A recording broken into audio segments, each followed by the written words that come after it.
Hey there, Hill folk, and welcome back to Appalachian Intelligence. And Merry Christmas. Merry Christmas.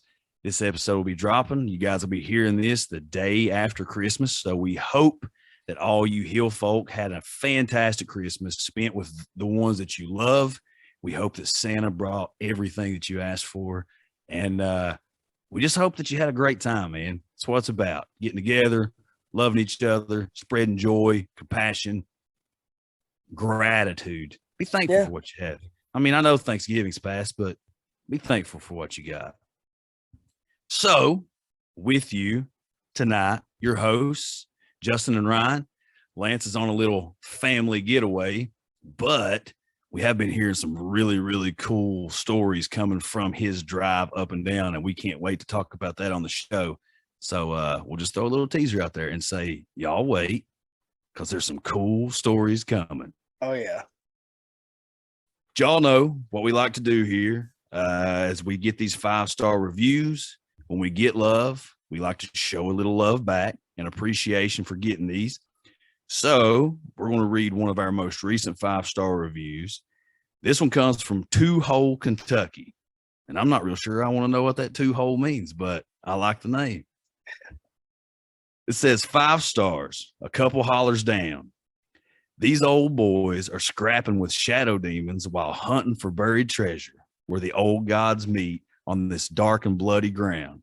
Thanks for the first year of entertainment, guys. I could listen every day. Keep up the great work. So, 2 hole, Kentucky, we appreciate that, man. And you're right. You're right. We're battling, brother. We are battling every day, but we're hoping that it all pays off in the end. Well, Justin is, but he appreciates the prayers, pal. Well, he never said he was praying for me. He just said it was cool. Although I do think that was a demon in my dream the other night. Oh, yeah, I think so. I think so. I don't think I've ever had a dream like that before, ever. You might have to talk about that one because that's pretty trippy. Yeah, maybe these guys will have information about him. I need a little more time to analyze and get some more info on it, but it's pretty scary. All right, go ahead. Keep. Okay, so luckily for you Hill folk tonight, it's not just me and Ryan, because I know when Lance is missing and we don't have a guest, sometimes me and Ryan just go off the wall and end up fighting more than we do actually having conversation. And I know that could get to be like, I don't know, like watching Stephen A. Smith or Shannon Sharp and what you call it, going at each other on that. Don't you dare compare me with Stephen A. That son of a But luckily for you Hill folk tonight, we have a couple guests on here. These guys are deep divers of declassified documents, connoisseurs in conversation of cryptids, solvers of secret societal shenanigans. We've got Declassified Dave and Slick Fronk Sanders from the Hush Hush Society Conspiracy Hour podcast. Fellas, how y'all doing tonight? Awesome. Doing very well. What an introduction. Yeah. That's top tier intro shit, dude. Yeah. Justin, he's really good at that. I say it every time he does it. He's really good at those intros, man. Got all warm and fuzzy during that. That was a good one. No, I'm really happy to be here. It's the holidays, fellas. It's the holidays. I can't ask my Hill folk to spread love and cheer and me not do the same thing for the guests on the show. So, Fair enough. No, guys, and we're doing fantastic as well. We're really excited about having you guys on here. Dave contacted me, I guess it's been a few weeks ago now at this point. And, we just kind of opened up lines of communication and, talking back and forth and started talking about, just coming on doing an episode. And it's kind of like we were talking a little bit before we started recording. We're always open to anybody. I mean, content creators or not, if you've got a cool story, something that you enjoy discussing, talking about, we like to have this show. I mean, we want it to be an open platform. We want people to be able to come on here, speak freely, speak their mind, give their opinion, and just have cool conversations about weird crap. That's what we love, man.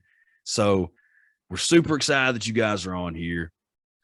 Before we dive in and start chopping it up about the weird or some conspiracy or, wherever this conversation goes, because me and Dave, we've kind of talked coming in here. We were like, let's just let it roll. Let's just see where it goes. Let's don't have, specific topics. Let's just see where it goes.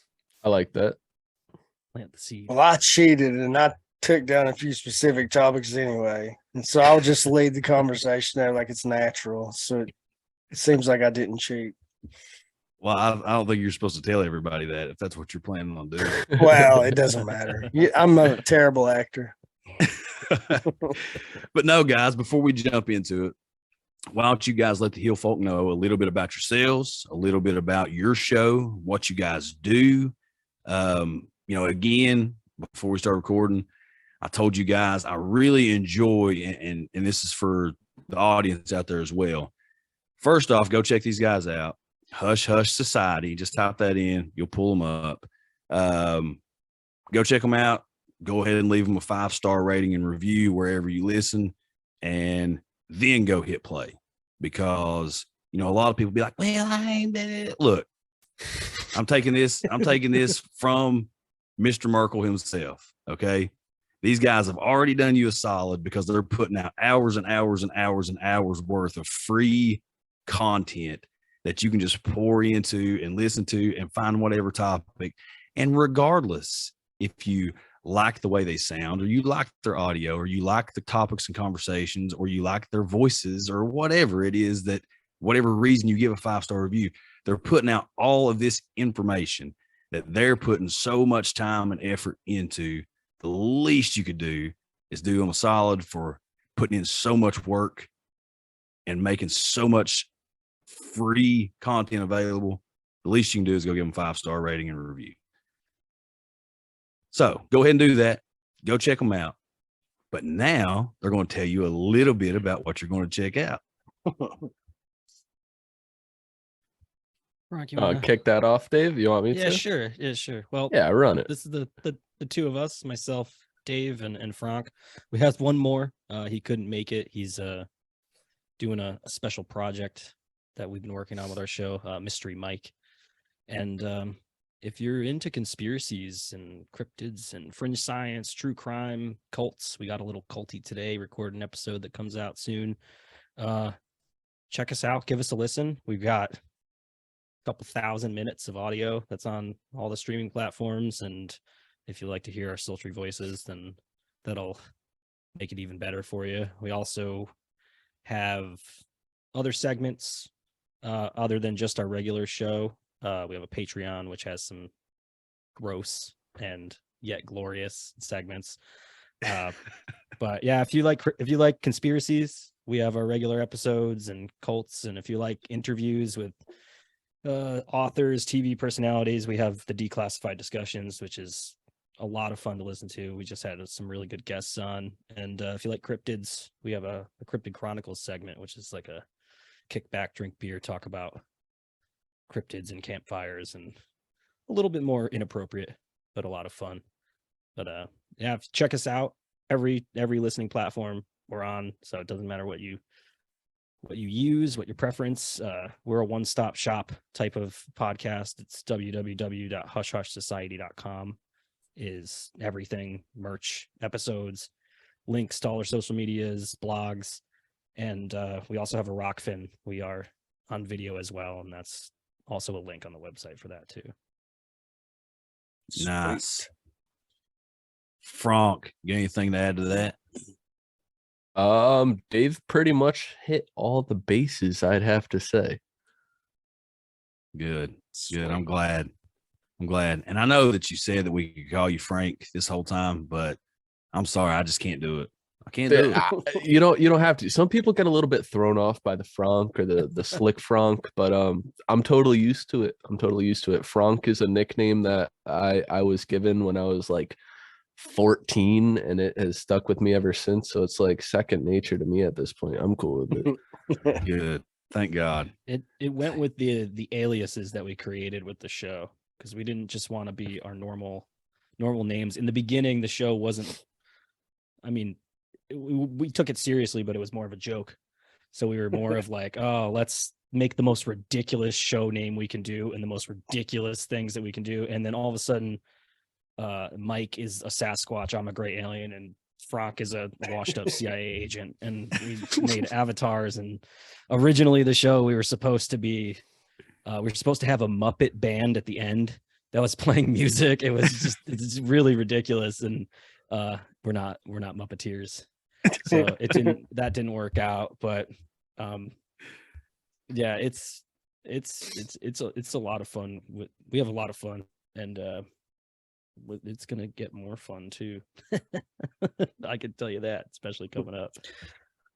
Well, yeah, that's something. Oh, sorry, Ryan. Go ahead, brother. No, go ahead. You were too far into it. Well, no, that's something that I really do enjoy about listening to your guys' show is the dynamic that y'all have. It reminds me a whole lot of the dynamic that me and Ryan and Lance have on this show. That when it's time to get down into the nitty gritty and talk business, you can get that information out, and it sounds fantastic. I learn a lot of stuff listening to your guys' show that I've never heard of. But then at the same time, you can laugh and joke and cut up, and the banter's there. And for me, that's what I enjoy about a podcast is that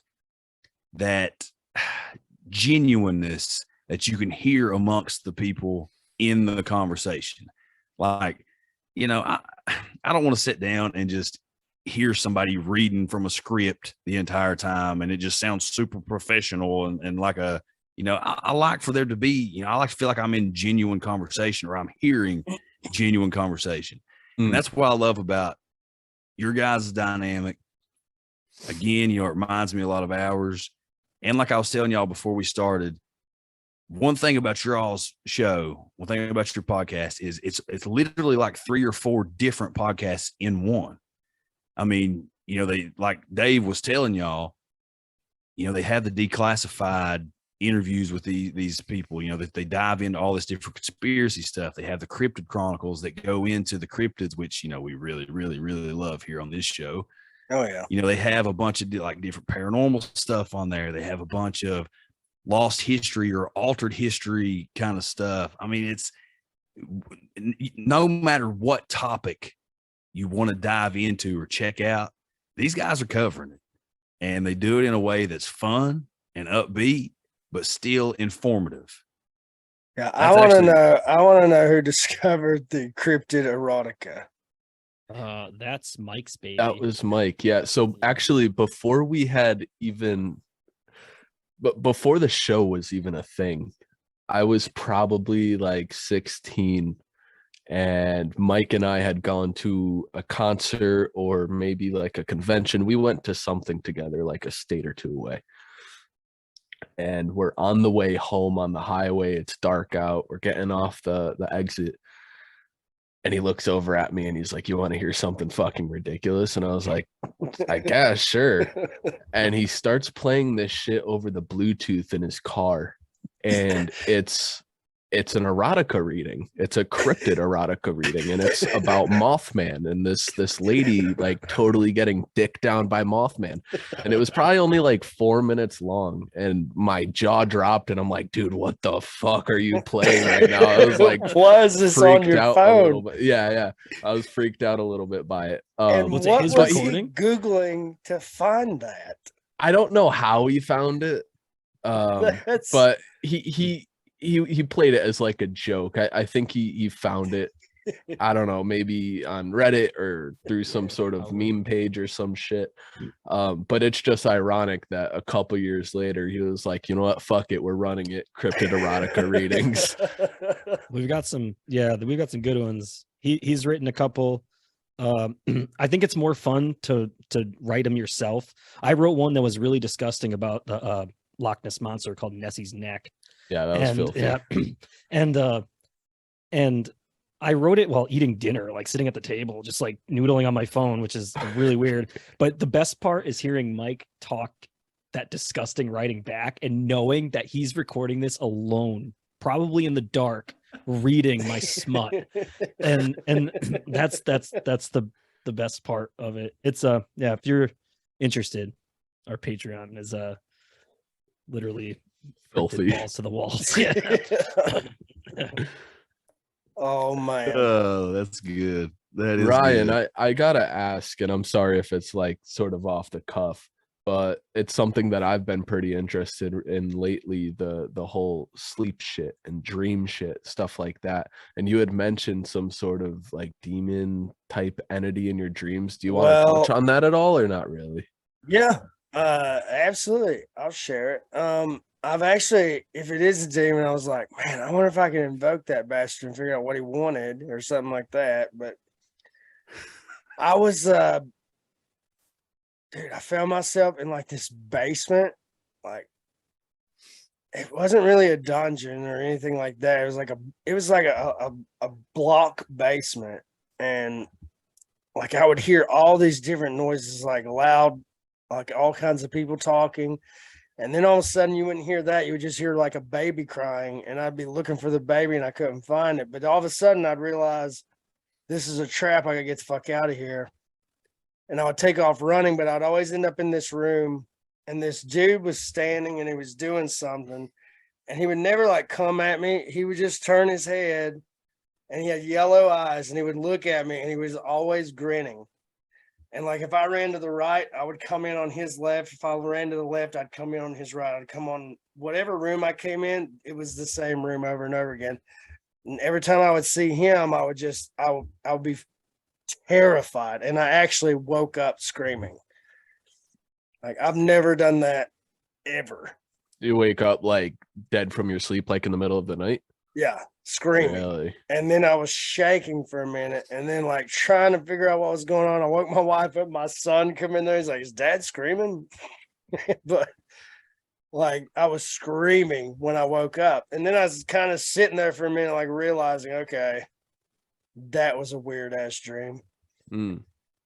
But No, yeah, definitely freaky shit. You've never experienced anything like that before, really? I normally I don't even remember my dreams. If I do it all. I just remember that I've dreamt, you know. More recently, I've remembered mine for like the longest time, years. It's like, yeah, I'd probably dream, but I don't remember it. And now I'm having more recently, more vivid. And I actually woke up screaming a couple weeks ago and was like, person was like, what the fuck the hell are you doing? But I don't remember that dream. But I remember I woke myself up audibly, which was who knows. Yeah. But it's really weird that I'm starting to dream. And then another friend of mine actually said, I'm starting to do my dreams. Maybe these lizard people are actually trying to contact us now. Maybe. We're getting hey, that's possible. I did kind of compare him to Jim Carrey's character, The Mask. That was the vibe I got, because he did have a hat on. But I don't think the suit was yellow or anything. I can't remember the color of the suit, but I know his teeth were darker. They weren't like dirty. They were just darker. Because he smiled, a big ass smile, like a Joker smile. But, you know, his face was just weird. And it's like a sleep paralysis demon kind of sounding like the eyes and the grin and everything. Yeah, it does. Like it sounds really similar to a sleep paralysis encounter, but it's so weird that it was in a totally different place, like a totally different location. You know, most sleep paralysis stories, it's in the people are seeing it in their room. Yeah. Like this is so weird because it was somewhere totally different. And he was looping. Yeah, it was a constant loop. That's weird. That's crazy. And I was telling the other day, you know, I was like, hold on, let me analyze this dream. You know, I was just acting stupid. But like I really think, man, like there could be something to it, because I was just doing some just simple Googling right there. There's an entity, a yellow-eyed entity in Lovecraft's Cthulhu mythos that could take the shape of one of these big cosmic, you know, super beings, you know, these big giant tentacle creatures, or it could take the shape in the form of like a man that had these yellow eyes. So that's weird. But also, you know, you hear these encounters of, you know, like the grinning man. You know, people see this entity that just has this way too big for his face grin, and they just feel this sense of fear and anxiety and all this different stuff. I mean, I don't know. It's just, Justin, I've never heard of any of these besides Cthulhu. you've heard of the Grinning Man. It's a thing. It's a Is thing. it? That's what I was Yeah. thinking about when you were describing that dream. I was like, ooh. Yeah, it's Is this scary before when the movie Smile? yeah. Mhm. Okay. Yeah, well before. It's probably Dude, actually that movie where was Smile. such ass. I'm sorry. Was it? I haven't watched it. Yeah, I that said movie that was ass. You know, I somebody was thought saying it was good. I thought it was good until almost the end. And it's like they did this whole like really cool tied together storyline kind of deal. And then right at the end, it was like, all right, let's hurry and finish this. It was like me turning in an essay in high school. It was like, I work on it for a little bit. My ADD starts banging. I get tired of it. And then I just finished it out really, really quick. I'll give credit where it's due. It was like it was an original concept. It had like some Friday the 13th vibes a little bit, but it was original.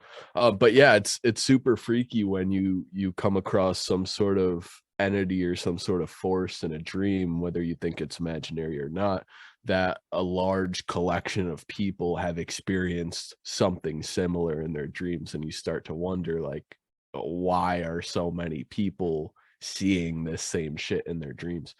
It's definitely thought-provoking. Yeah. Well, I mean, Is it gets into the whole thought process of, what are dreams? Mm. What exactly is going on when we dream? Is it just our subconscious just replaying certain things, or just, I don't know, our subconscious laying out this play in our minds, or is this like some form of alternate reality kind of thing? Is this some form of multiverse kind of thing? Is this memories that are coming back? Like it's super interesting just to get into the topic of what are dreams? What are your guys' thoughts on that? Mike and I were actually having this conversation on another show yesterday, where the dream state could actually be the real simulation. Like that's like, this is like your flip-flop, like us being awake and conscious right now might actually be just a different level of that state. And the one thing that's really weird for me that I've always thought with dreams, especially when you're talking about if you're encountering entities and you're not dabbling into psychedelics to actually make that happen, and you're just in the dream state, it's frightening equally on both ends for me. To being, if it is an entity contacting you in your consciousness and you have no control over that, that's frightening. But the other thing that's also frightening is it just a human experience that we all have the same experiences in that dream state? Because that means either one, everything's real boring and we're all dealing with the same level playing field, or are we all connected in that dream state? Like that's the matrix, that's the hookup. I think it's all scary because then it takes the individual out of it. And once the individual out of it, then your id, your ego, everything's gone. And you're like, what the hell is going on here? I'm just a flesh sack that dreams. I don't know. That's an interesting point, the possibility of everybody being collectively intertwined in the dream state. And I only say that because I was at the bar like 2 weeks ago with my girlfriend and her sister, my sister-in-law, and I was telling my girl's sister about that interview we did with Vincent Field, and like about astral projection and all of that shit. And she was like, she asked, do you think if you did proper meditation preparation and did whatever you had to do in sleep state, you could actually make your way into somebody else's dreams? That's interesting, because I was just thinking about that while I was picturing like lucid dreaming enough to where I could crawl out of mine and see what the old lady's dreaming about now. I may not want to, but Yeah. like, my God, I've never seen so many. But I wonder if people have gotten into that. I don't know, man. That's really interesting. I'm sure that it's been attempted, at least. I'm sure there's some stories out there of people finding themselves in somebody else's dream and then coming up on them at a different time. Well, I mean, it happened in a SpongeBob episode, guys. Oh yeah, Hollywood has to tell us. They have to. he kept ruining everything. We're super Yeah. close to that too with the Neuralink. Like I know that everybody's saying, oh yeah, it might fix vision eventually, or people with ALS, and just the small incremental things to get people to get on board with it. But that's the scary part, is that once you have that in there, somebody can hack you. Somebody can actually turn off your, I think we even said I think it was in the show, was it Black Mirror, where they were able to turn the vision off, and that was like the prison sentence. Yep. So I think Mike had mentioned that last night, and I went to go find that episode today to be like, oh, that's crazy. But yeah, I think that's the next step. But once we start able to be, I guess if it's a chip, it'd be mechanically telepathic and not organically telepathic. But if we get to that point where we're reading each other's thoughts, then what's the point of any of it? That's where it gets crazy. Because then if you're in just looking, like you said, looking into someone's dreams, like you might not want to look in somebody's dreams. Yeah. That might screw up your whole well-being forever. And so it's like, I think us having the internal, it's probably connected, but I think having the skull keep us from each other is probably the best thing. But that Neuralink thing is freaky, because that's literally the way where you can literally probably absolutely control people or know the thoughts. Like thinking about, like, imagine being in a like a relationship that's completely failing, and you're just you're looking at your partner and they're like, this piece of shit, and you're like, what should I do? You're just thinking their thoughts. Like that's gonna screw up humanity. Yeah. Yeah. Well, I mean, think about it. And I I'm not sure about, your guys' spiritual beliefs or whatever. And it doesn't even really, that doesn't matter. But, like we talk about on the show, I don't hide it at all. I'm a Christian. I believe that Jesus is who he says he is. I believe in the Bible. And you look back at the Tower of Babel story. Okay. And this is just what it made me think of. You had an entire race of people that spoke one language, that worked totally and completely together to try to build something, to get to God, to get to this divine consciousness, so they could usurp God. A lot of people want to be like, oh, well, they was just trying to build a tower to get up there and hang out with God. No, they wanted to kill him. They wanted to usurp God. So what happens? God scatters the people all across the world, which is also my theory as to why you have pyramids in different places all at the same time, without any communication, because I believe that's what they were building. I believe that's what the Tower of Babel was a giant pyramid. It was a ziggurat. Anyway, that's neither here nor there. But you start talking about this Neuralink stuff, we have a time and a place where humanity, however you want to place it, whatever that one language was, maybe it was telepathy. Maybe it was some form of ancient technology that you didn't have to have language. Maybe it was something that, they were all able to use and communicate with each other, and it had to be destroyed. It had to be reset and started back up. And, we talk on here a lot of time, really often, about like ancient technology and all that different stuff. And you start seeing and hearing, and in my belief, Jesus says that when the end of times comes, it'll be such as the times of Noah. Well, I don't just necessarily believe that he's talking about, oh, well, people are going to be real bad. People have always been real bad. People are people. I believe that he's talking a lot about the times, the technology, the ways that we become almost godlike. I think it's really interesting. I think when you get into this Neuralink stuff, you're literally talking a possible recreation of Babel. Yeah, and we still do it too, especially in architecture. I mean, people still in modern architecture build obelisks and things that go up. I mean, just look at modern skyscrapers. It's it's the ascension. You're in those buildings, and I like your point with the all the pyramids. It's almost like they're just scattered across and recreating the original tower of what it would have been to do that. I've heard that. I think I've heard that once, but that's a really good theory in that, and it brings up a lot of the alternate history, and it would be dangerous for all of us. And that maybe it's not everybody knowing each other's thoughts. Maybe the danger for the ones in control is the collective consciousness. So that is where you can really get,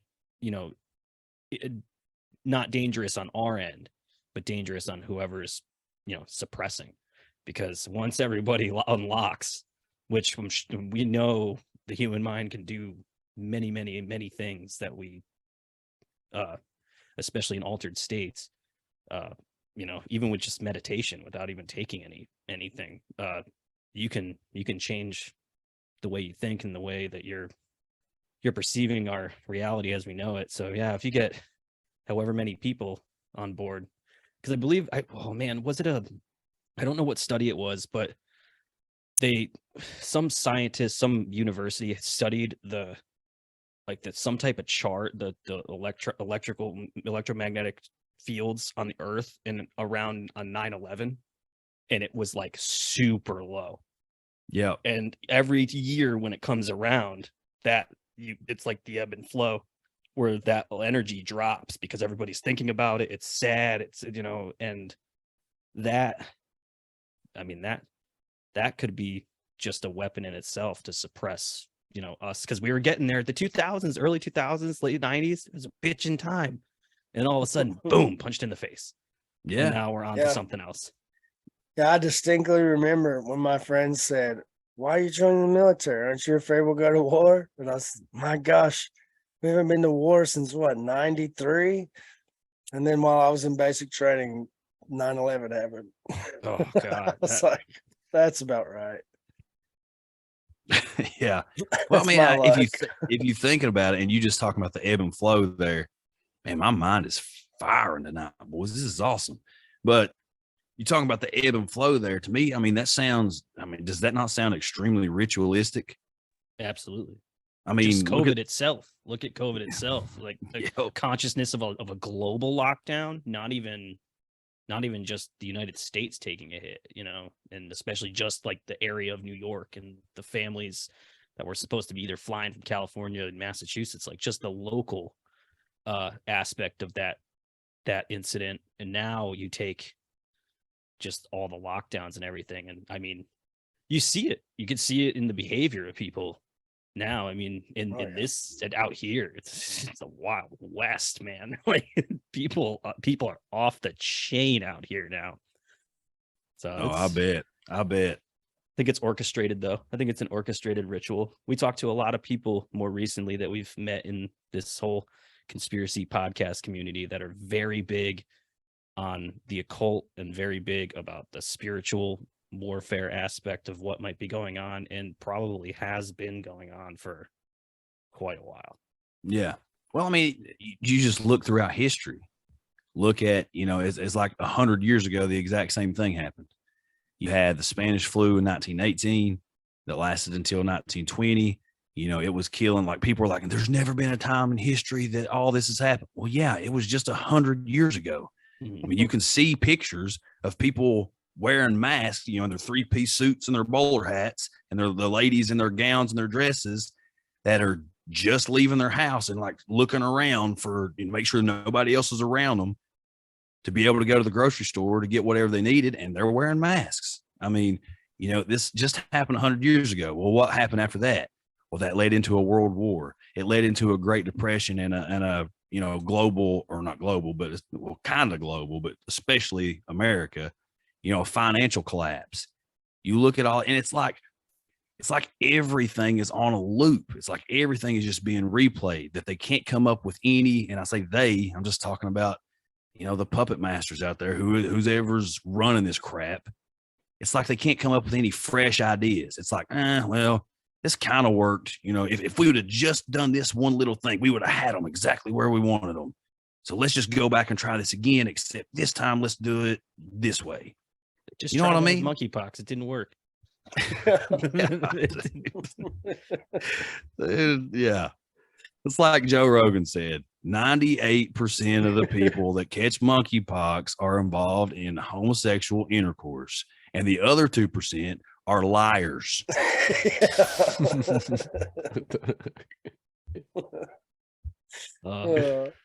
Joe, good old Joe. Oh, Joe. God, I love that guy. Gotta love him. Gotta love him. Joe Rogan is the pinnacle of podcasting. So, Oh, for sure, dude. The Yeah. pod father. The pod father, man. Say him and Howard Stern and maybe one other person is probably the guys there, but he's the guy that is podcasting of what it is today. Yeah. So Oh yeah, for sure. good. I think we can always look. I think we can all look to Rogan as a founding father. He's like our George Washington. make some new money in Joe we trust. It's just him headlocking a former president. Dude, that'd be great. That'd be great. Well, we've actually had that conversation on here before. I don't remember if it was on recording or not, but we've talked about how we feel like the world would be a lot better place if countries elected their officials based on that if they had a disagreement with another leader of a different country, instead of sending all these poor folk out to fight their wars, if those two leaders got in the octagon and whoever wins, they get to call the shots. They get to make whatever decision. We can't start that until Biden's out because Putin would beat his ass. Okay. We're talking. That would be a beautiful world, but there's far too much money to be made in warfare. Oh, that will never goodness happen, sakes, yeah, arms sales. But yeah, that would be great. Oh yeah. I think that would change a lot of the way that elections look. It would be at least entertaining. Well, you wouldn't have 85-year-olds in office. I'll tell you that. No, and here's the thing: the majority of, and I'm not trying to say this to sound in any particular way, but the majority of people that get in the octagon and they do this for a living and for fun, a lot of them, the majority think a lot like we do too. So, you know, I could roll with that. Yeah. I could roll with that. It would be fun. It'd be a lot more fun to watch debates. I'll tell you that. Be like tuning into a debate pay-per-view and you got Bernie Sanders suplexing Joe Biden. That'd be the craziest thing to watch. It's like, oh, and out of nowhere, every other contestant just got Hillaried. they just put him in a hell in a cell. Screw the octagon. They just tables, ladders, and chairs matches for these guys. We'll sell you the whole seat, but you'll only need the edge. Hey, if Ric Flair can do it still, he's like in his 90s now. If he can still do it, they can do it. So, you know. Yeah. Dude's looking rough. He's looking rough.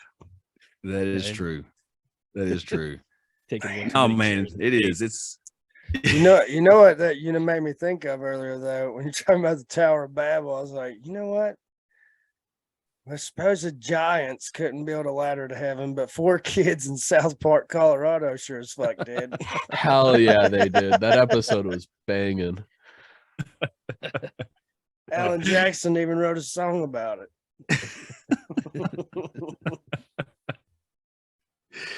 No, man, it is though. It's really interesting to take that step back and look, you know, at the world around you and at the way things the way things operate, and just let your mind open up and wander and you know, take in all the possibilities. You know, I think there's so much that's out there. There's so much, and we're flooded with more information on a daily basis than I think we're supposed to take in anyway. Oh, it's definitely not healthy. No, it's definitely not a healthy. We're supposed to be sitting in the woods and throwing spears at shit.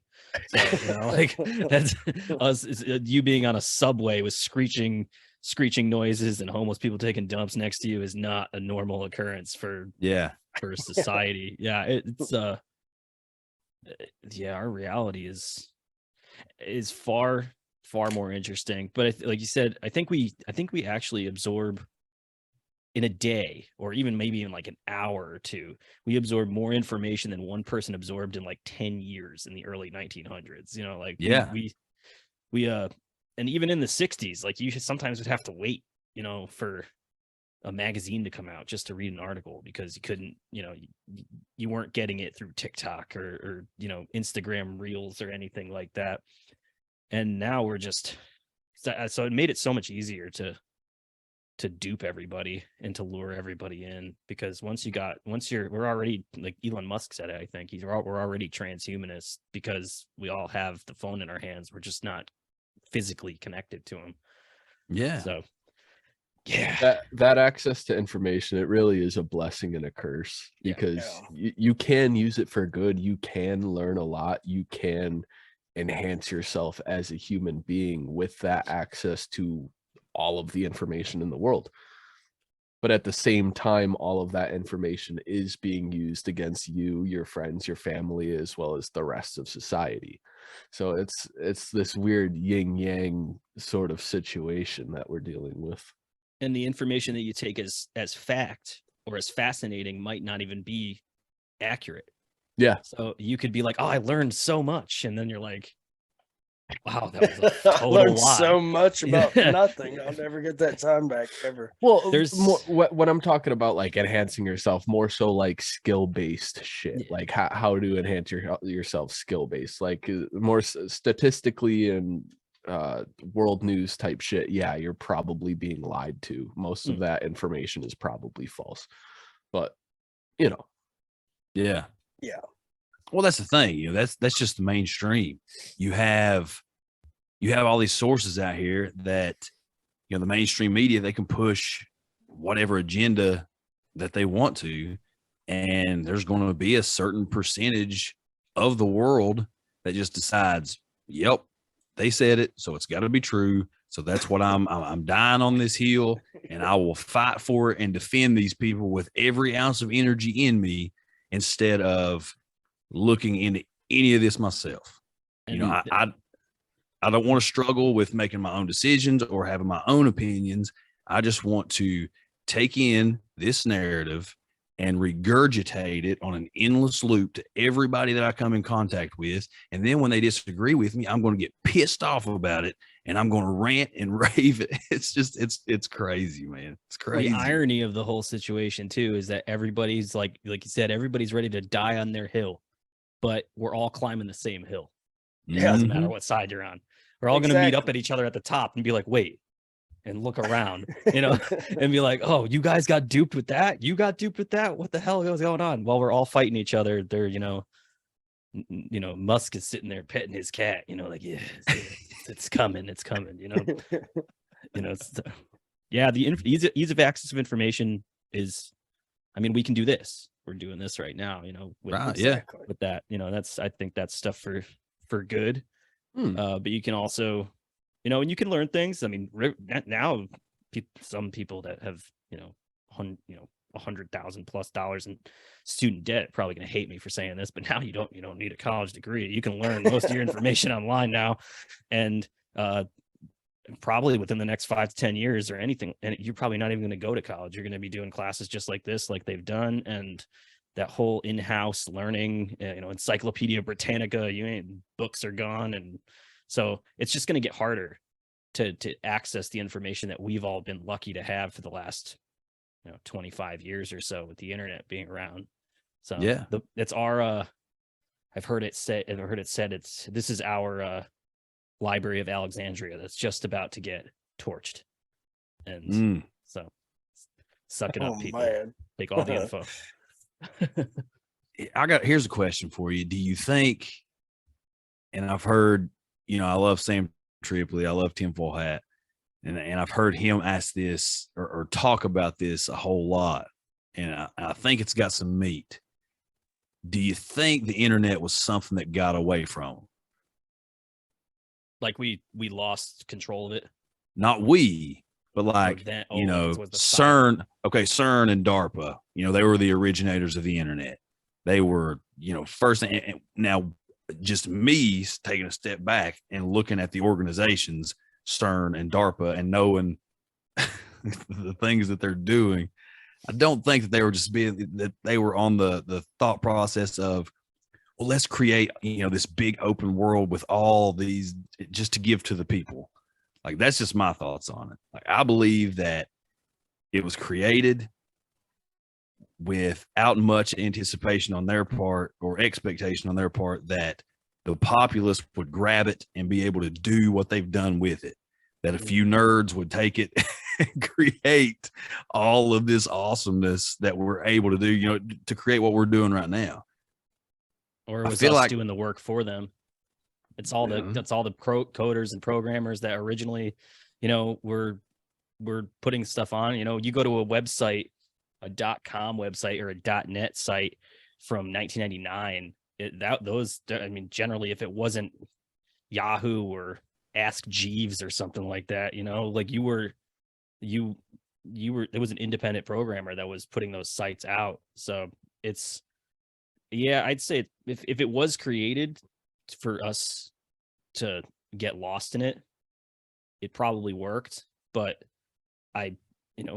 maybe it's just an illusion for us to have complete freedom of information. Like I said, reading some of the information you get on there, even in the conspiracy theories we talk about, there's so much conflicting information, you don't know what's true. And even between the communities, like we've been talking with flat earth people here and there, and they can't even agree on many things. They'll watch two people fight over if it's a snow globe or if it's an infinite plane. And they're talking about the same theory. So we can't even get, and then you have somebody like JFK assassination. They're like, Oswald did it. I know he did it. And then you have half the other people that are like, yeah, well, there's like 7 other people that were probably involved. So, yeah. And then they're fighting over it. Yeah. So it's probably done deliberately, literally just look this way, because everything else is going on around you. I think that's one thing I've noticed in the last couple of years is sifting through all the stuff and just being like, did this just happen naturally and organically, or was that, thrown out there, Right. on purpose? I don't necessarily think that the internet got away from them. I think whatever they intended for the internet to turn out to be is one half of it. I think they accomplished whatever goal it was that they were trying to achieve with the inception of the internet. And whether that's the control aspect of it, or the misinformation aspect of it, or the trapping of your finances, whatever it may be. But there's the other half of it that they may not have expected. And like I said before, the yin yang of the access to the information, that same thing goes with the internet as a whole in a broader spectrum. There is that light side to it. It's a lot of dark, evil, mischievous shit on the internet, morally trapping and spiritually trapping shit on the internet. But there's also a lot of good that comes out of it. Like I said, there are means through the internet that you can use if you choose to do so to better yourself as a human being, or to get into support groups and help other people. There's online therapy, there's online rehabilitations, there's so many resources. And I think that's the shit that got away from them. Like you said, people being able to manipulate this tool in a good way, which I feel like doesn't happen enough. So it's kind of like hard to hyper fixate on it. But it's there. You can make a really good beef Wellington for your family just by watching a YouTube video, Exactly. Yeah. I was going to say earlier, for an example, I am a YouTube mechanic. If I don't know how to do it, Same. I turn YouTube on and I learn how to do it. I've saved thousands of dollars like that. Well, not just that. I got 3 kids and a family, so I can't afford to go if something goes. If it's simple, absolutely. No, I'm not going to rebuild an engine. I did. It sucked. It sucked. Shit. It took days. But yeah, man, that was just one of the examples I wanted to give. But earlier, you said, Dave, he's a washed up CIA agent. Yep. So, Fronk, do you know of, or did you ever meet E. Howard Hunt, CIA agent? He's a former CIA agent. I wish I could say I have, but no. Do you know who he is? No idea. You don't? So, he was a guy involved with the JFK assassination. And he made a deathbed confession to one of his sons about this. And he wrote down on a piece of paper He wrote down names. Now they ended up being other CIA agent names, but above these names in a square box, he wrote the initials L, B, and J. And then beside one of the names, he put Frenchman on grassy knoll. So I haven't heard of this. yeah, I'm getting ready to write up a story on this one too. We're in the middle of the Roswell episode I'm doing right now. I just did the first part about a deathbed confession from the guy, the PR man for the base at the time of the Roswell incident. Yeah, we just did. Well, we didn't just do it. We did a Roswell episode. Man, was it about 2 years ago now? Yeah, I think yeah. it was about 2 years ago, and an S4 episode. But so much has happened in the UFO, or now properly UAP community, with the quote unquote disclosures that are happening. What are your guys' thoughts on that with the research you've done more recently about all that? Man, I'm convinced that a large percentage of these sightings are what our good friends over at Cryptid of the Corn called living UFOs, the fungus. So in our upper atmosphere, there's like over 4,000 species of living beings, creatures. Some of them look like jellyfish. Some of them look like manta rays. And some of them are bioluminescent. I was just about to ask you if you've seen the movie Nope and what your thoughts were on that. You haven't seen that? Ryan hasn't seen it, and whenever we were talking to these guys, like there was 1,000 times that I just wanted to be like talking about this movie, but I didn't want to spoil it for him. It made it really difficult. I won't get into it then. Well, have you guys seen that more recent footage of? It looked like a giant like jellyfish that was electrical charge static coming off of it. I don't know what city it was in, but it was Bikini Bottom. We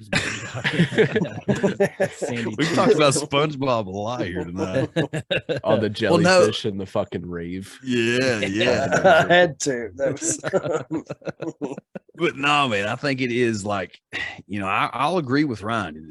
Justin from Cryptids of the Corn, he totally convinced me that there's a small percent, and like he'll tell you, like there's no basis of fact on anything that he's saying other than the fact that NASA found 4,000 species of organisms living in the upper atmospheres, above the ozone. And that's just to date.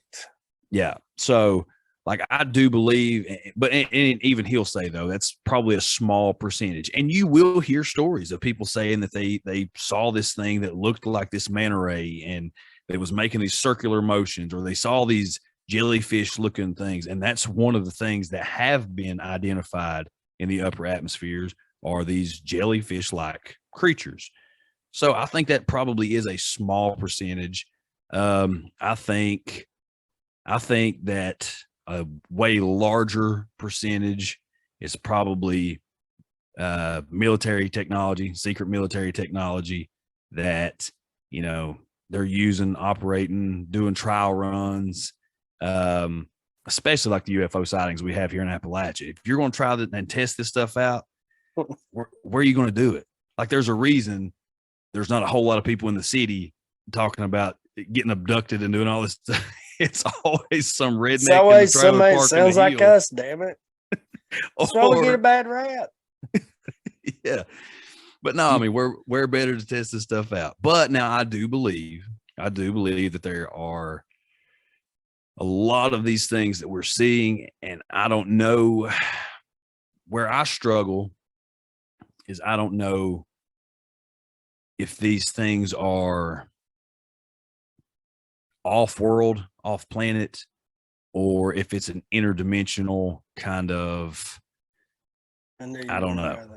Well, I mean, look at it. It could be both, It totally could be. See, my question is with the military technology, where did we get that? Is that something that we developed? Was it something the Nazis had started developing? But where did they get it?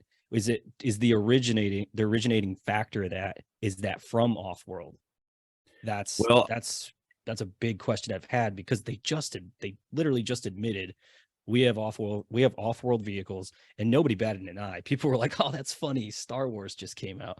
Like, nobody cared, yeah, nobody and cared at all. very It was strange. nuts. It was nuts that they start this disclosure stuff. Nobody cares. Nope. You know how many awesome drugs were being discovered at that point in time? Nobody gave a shit about that stuff. That was, what were they doing then? They were flower children. This is Woodstock. This is, Well, going back into some of my beliefs and some of my theories on this stuff, and again, that's, for me, that's all that it is. I know, based on my beliefs, in Genesis 6, it says the sons of God came unto the daughters of man, bore children with them, and these men became the Nephilim, the men of renown. Okay, so according to that, that tells us, and if you look into non-canonical texts such as the Book of Enoch, these things, talks about a war in heaven. It talks about a third of the angels going against God. It talks about God casting a third of these angels down to earth, casting them out of heaven.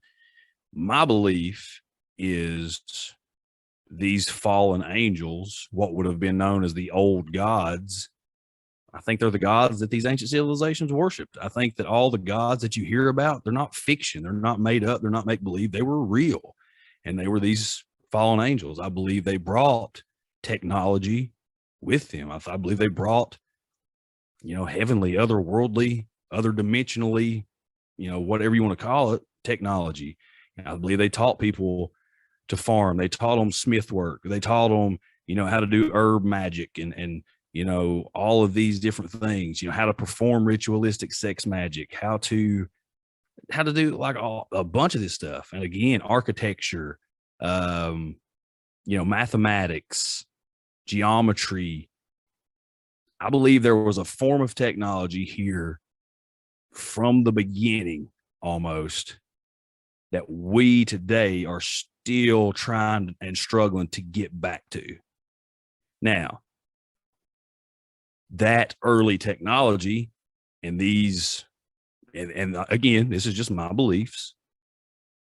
I believe these fallen angels, I believe they still operate. I believe they still give information. I believe they're still in the ears of a lot of these world leaders and behind the shadows operatives that are running these things, and they're still delivering technology.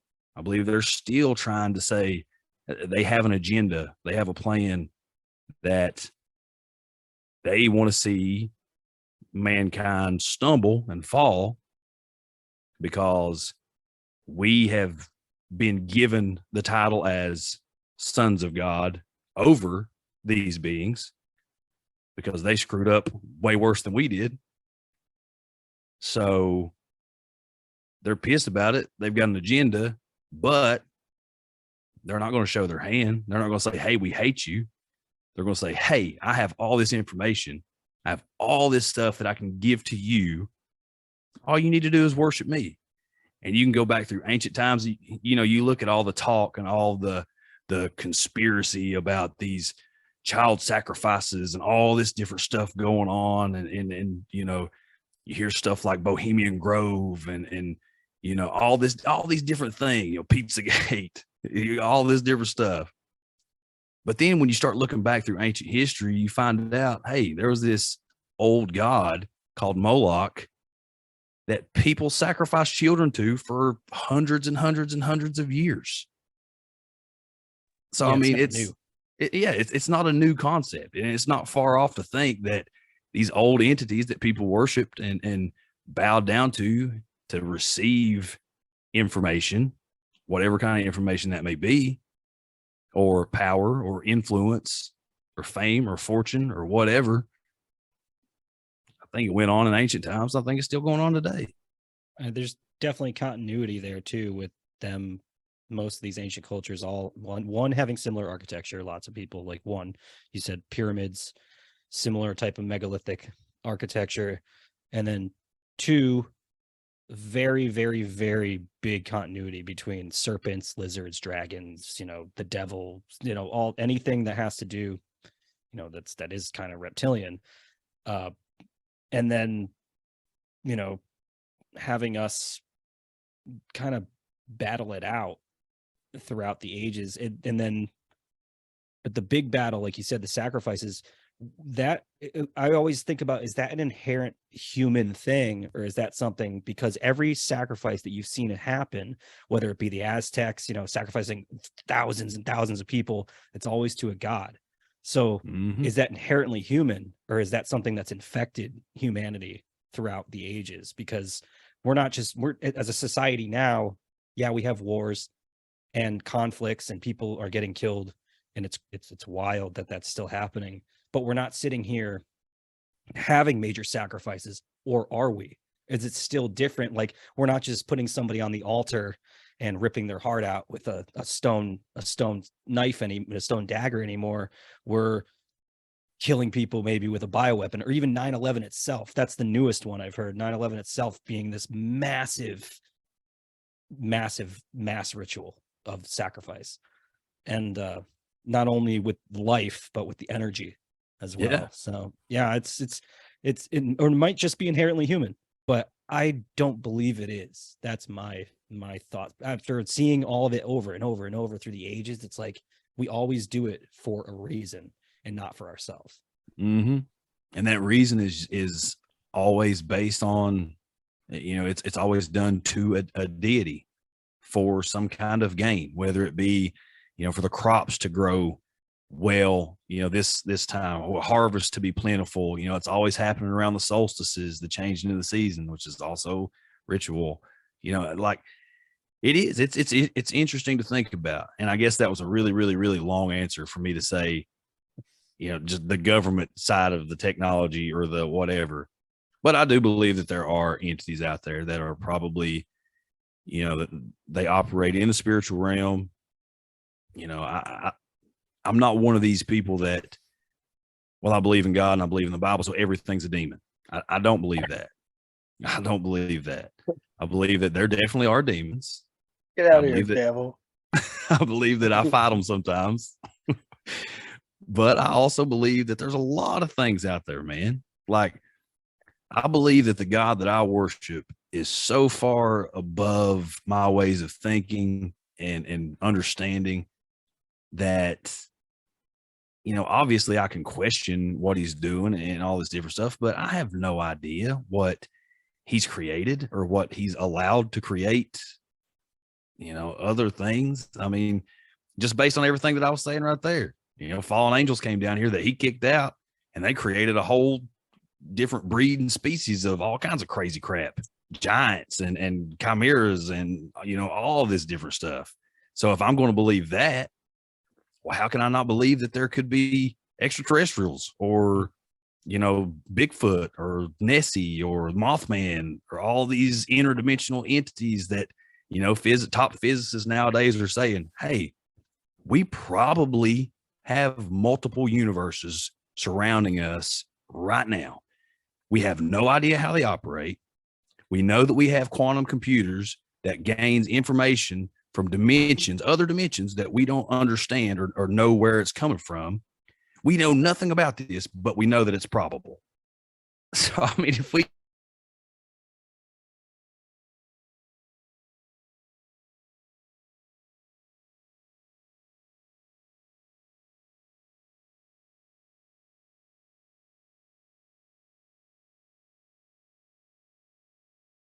by all means, but it's always baffled me when somebody is like heavily religious, they go to church every Sunday, so be it, but they like can't wrap their head around what if God had created some other being, some other intelligent organisms that weren't human, and then also acknowledge the fact that just because that may have happened doesn't necessarily make it angelic or demonic. Right. I used to have this discussion probably twice a month with one of my old bosses, and he could like never wrap his head around it. And I wasn't trying to convince him, but I was just like, I guess, looking for his reason as to his belief, and I never really got one. But nor do I need one. Nobody needs to explain themselves. Yeah. Yeah. Well, I mean, that's the thing, and that's actually something that we talk about on here all the time, don't we, Ryan? About the modern day church's view of the paranormal and the supernatural, and how it's always just like, well, that doesn't exist. That can't be real.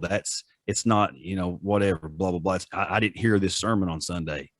Dude, if you read the Bible and believe the Bible for what it says, you're reading the most supernatural book that's ever been written in history. First off, it was written by dozens and dozens and dozens of different authors with the same streamlined message over the course of hundreds of years. That's supernatural in itself. Okay. If you believe in the gospel of Jesus Christ, if you believe that God came to earth and walked the earth and went to a cross and took on bared the weight of the sins of the world, came down off that cross, was buried in a borrowed tomb, resurrected 3 days later. While that time he was resurrected, he actually went to the abyss, to hell, with the keys in a victory speech and said, "Hey, y'all, you thought you got me, but you didn't." Preached to the souls there, ascended back to the Father in heaven, and is now sitting at the right hand, being the counsel for us, being our legal advisor there. If you can believe all that, and okay, if you say you're a Christian, that's what you believe. That's the most supernatural thing I've ever heard in my entire life. It can go hand in hand with, you just told the story of how the Galactic Federation started.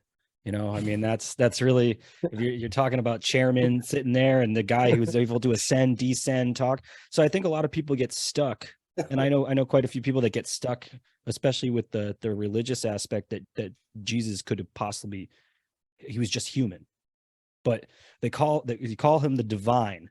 That's not a human trait. So if we're talking about something that's divine, or you're talking about angelic, you're talking about something that's not of where us pink monkeys are running around on earth. So it really is, it's an interpretation thing. There's a lot of people, if you believe that he was just a white guy in the Middle East with long flowing beautiful hair, then that's cool. Could have been the coolest dude. He's smoking fucking DMT, like, what up, guys, we're doing this. And could have been that, or could have been an extraterrestrial that just like the gods that everybody worships. It's there.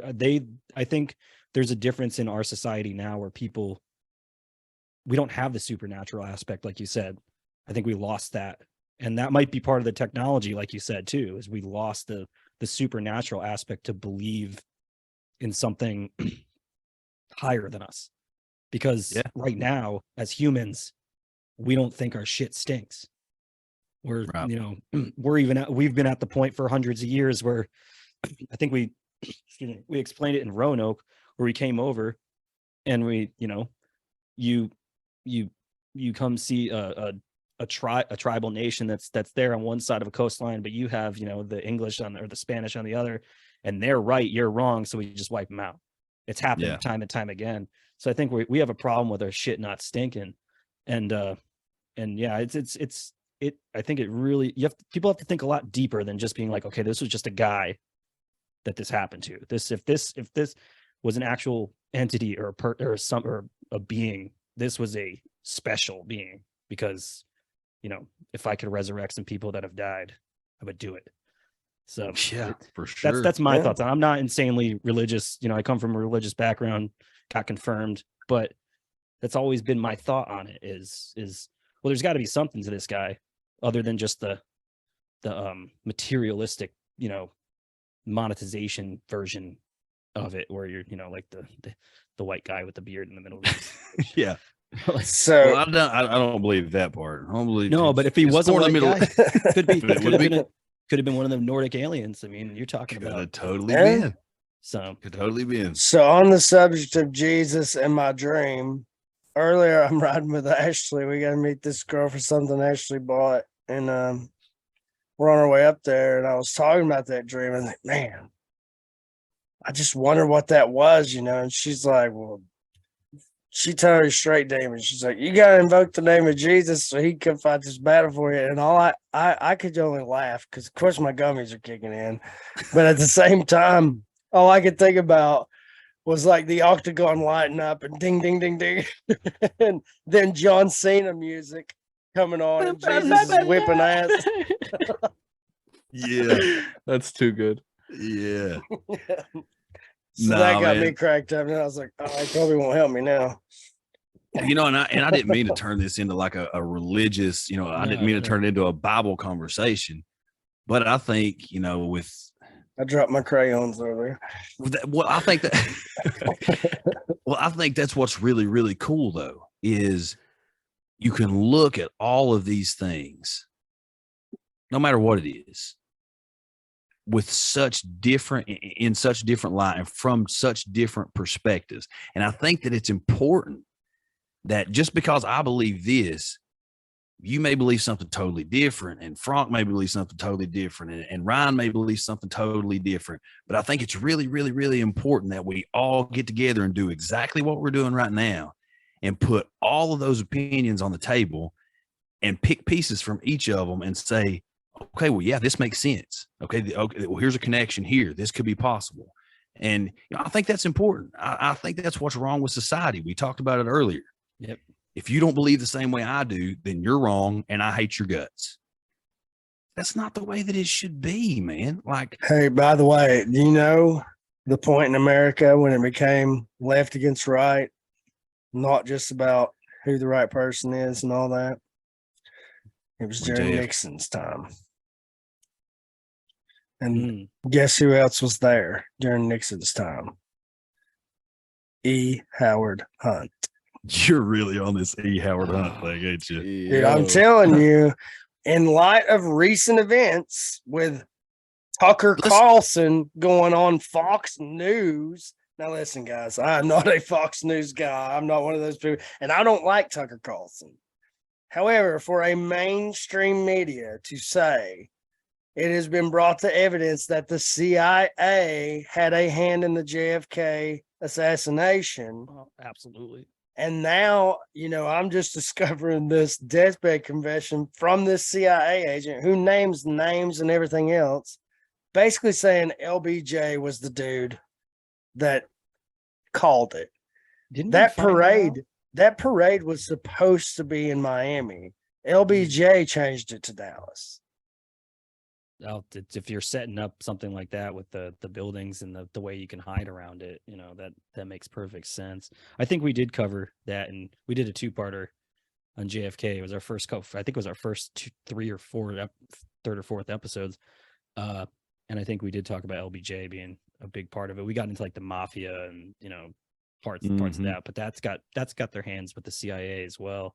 But one thing you mentioned, I know we got on we talked about the religious stuff, but it does kind of go hand in hand with the Roswell and stuff and the disclosure, because there's a lot of rumbling in the conspiracy community. A lot of people obviously have talked in multiple places, the spiritual aspect of things and the spiritual war and that, but the New World Order, Project Bluebeam, those types of things where I've seen a lot of people say, well, they're going to create an alien invasion, not only to get everybody unified under one world government, but one world religion, and then the second coming of Christ.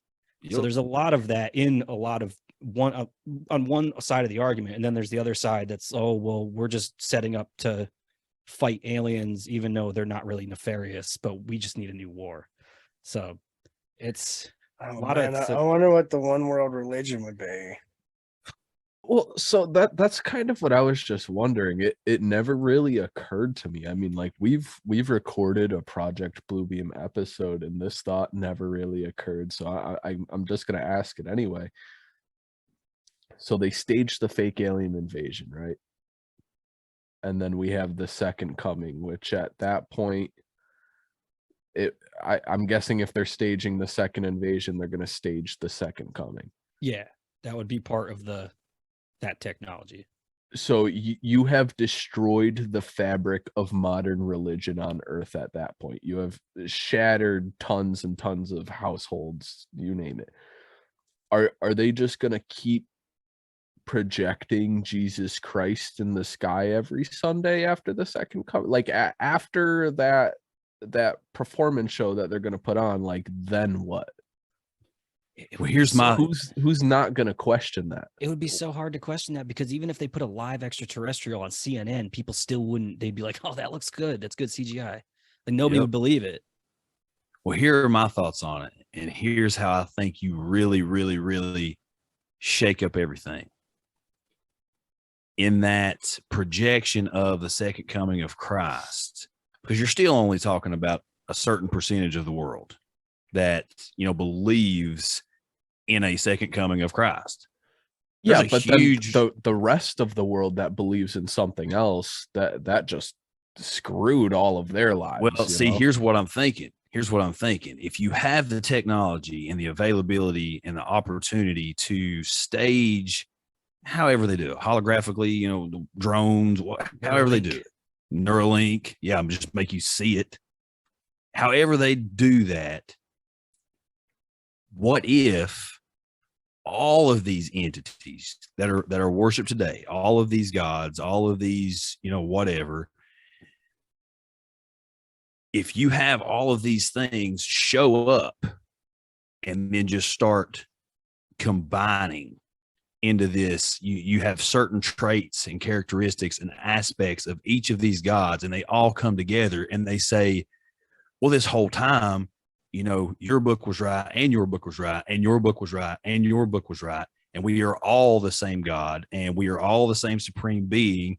Our people just worshiped us and had different thoughts and ideas and all this, and then they just, even if they, and I'm picturing, the Power Rangers in my brain right now, all just coming together as Megazord or whatever. Like, you have all these entities, and they just, boom, they come into one divine supreme being, and they say, of course, that's going to shake up a lot of people's faith, but what else are these people going to hold on to at that time, especially if they've faked an alien invasion, especially if there's some form of like financial global collapse going on, if there's natural disasters going on, if times are so bad and so hard that you're just like, man, crap, what am I going to do? Like, I don't know where I'm going to get my next meal tomorrow. And then all of a sudden you have this second coming, but it actually being just a combination projected of all of these divine beings into one, and telling the whole world, every religion out there, that we love all of you. We're here to take care of all of you. All you have to do is worship us and listen to us. Now, in my personal belief, I believe that'll be the coming of the Antichrist. In everybody else, whoever is not thinking the same way that I am, well, that's going to be the God that they worship. And even if you don't worship a God, times are going to be so bad, if they want it to be at that time, you're going to start worshiping if you want to eat tomorrow, because then you're going to have the world leaders and probably, as they're all coming together, they have your finances. They have control of everything you own. You're not going to own anything, and you'll never be happier. You're going to have, you're going to be eating bugs. You're going to have this set up. I believe now you're going to have this set up to where people are going to feel like, okay, I don't have a choice. This is what I have to believe and put my hope in, because I have to put my hope into something. That's just my thoughts on it. I think we just had a dress rehearsal with that, with the COVID and the vaccine rollouts and all that other stuff. I think it's you're forcing the hand. You literally took everybody's livelihood away by locking them inside. And, I think I said it yesterday in a conversation. I've never been in a situation in my life where somebody was like, hey, guess what? And it wasn't your boss. It was the government saying, you can't go to work tomorrow. Mm-hmm. And how are we going to pay our bills? I don't know. We'll figure it out later, know? And then the push, where there's many, there's probably so many people that have that have gotten however many of those shots and didn't really believe in it, but they were like, well, this is for the greater good, and they got and then there's obviously the people that was like, okay, well, if you don't get this, you lose your job. And that's the problem that I had with it, where I was like, this is crazy. You guys are literally going to tell people you can't go to work now. So yeah, I can see if you get them into, if there's nothing else, if it's literally to the point where you have the technology where people that don't believe now believe, then it's almost like, oh well, your prayer credit score right now is a little low, you ain't eating tomorrow, and so and they'll be able to, if you have the Neuralink, they'll know, oh well, he's looking a little depressed today, let's drop him down 2 points, he ain't gonna eat, but he doesn't believe in that. And that's a good way, that's the fastest way to cull the people you don't want, is to be like the resistors, the people that are like, well, no, I don't believe in that, that's definitely Starlink, and we'll be the first ones to go because that's how we're going to be. Oh, thinking. For sure. We'll be shipped off to the gulag real quick. You bring an interesting outlook to the table, though, about blue beams. So you're saying the staged second coming of Jesus, or this projected culmination of the world's gods being the Antichrist, the coming of the Antichrist. Would that imply that you would believe that the staged alien invasion that would be the precursor to that to actually be some sort of rapture? Possibly. We'll look at it like this.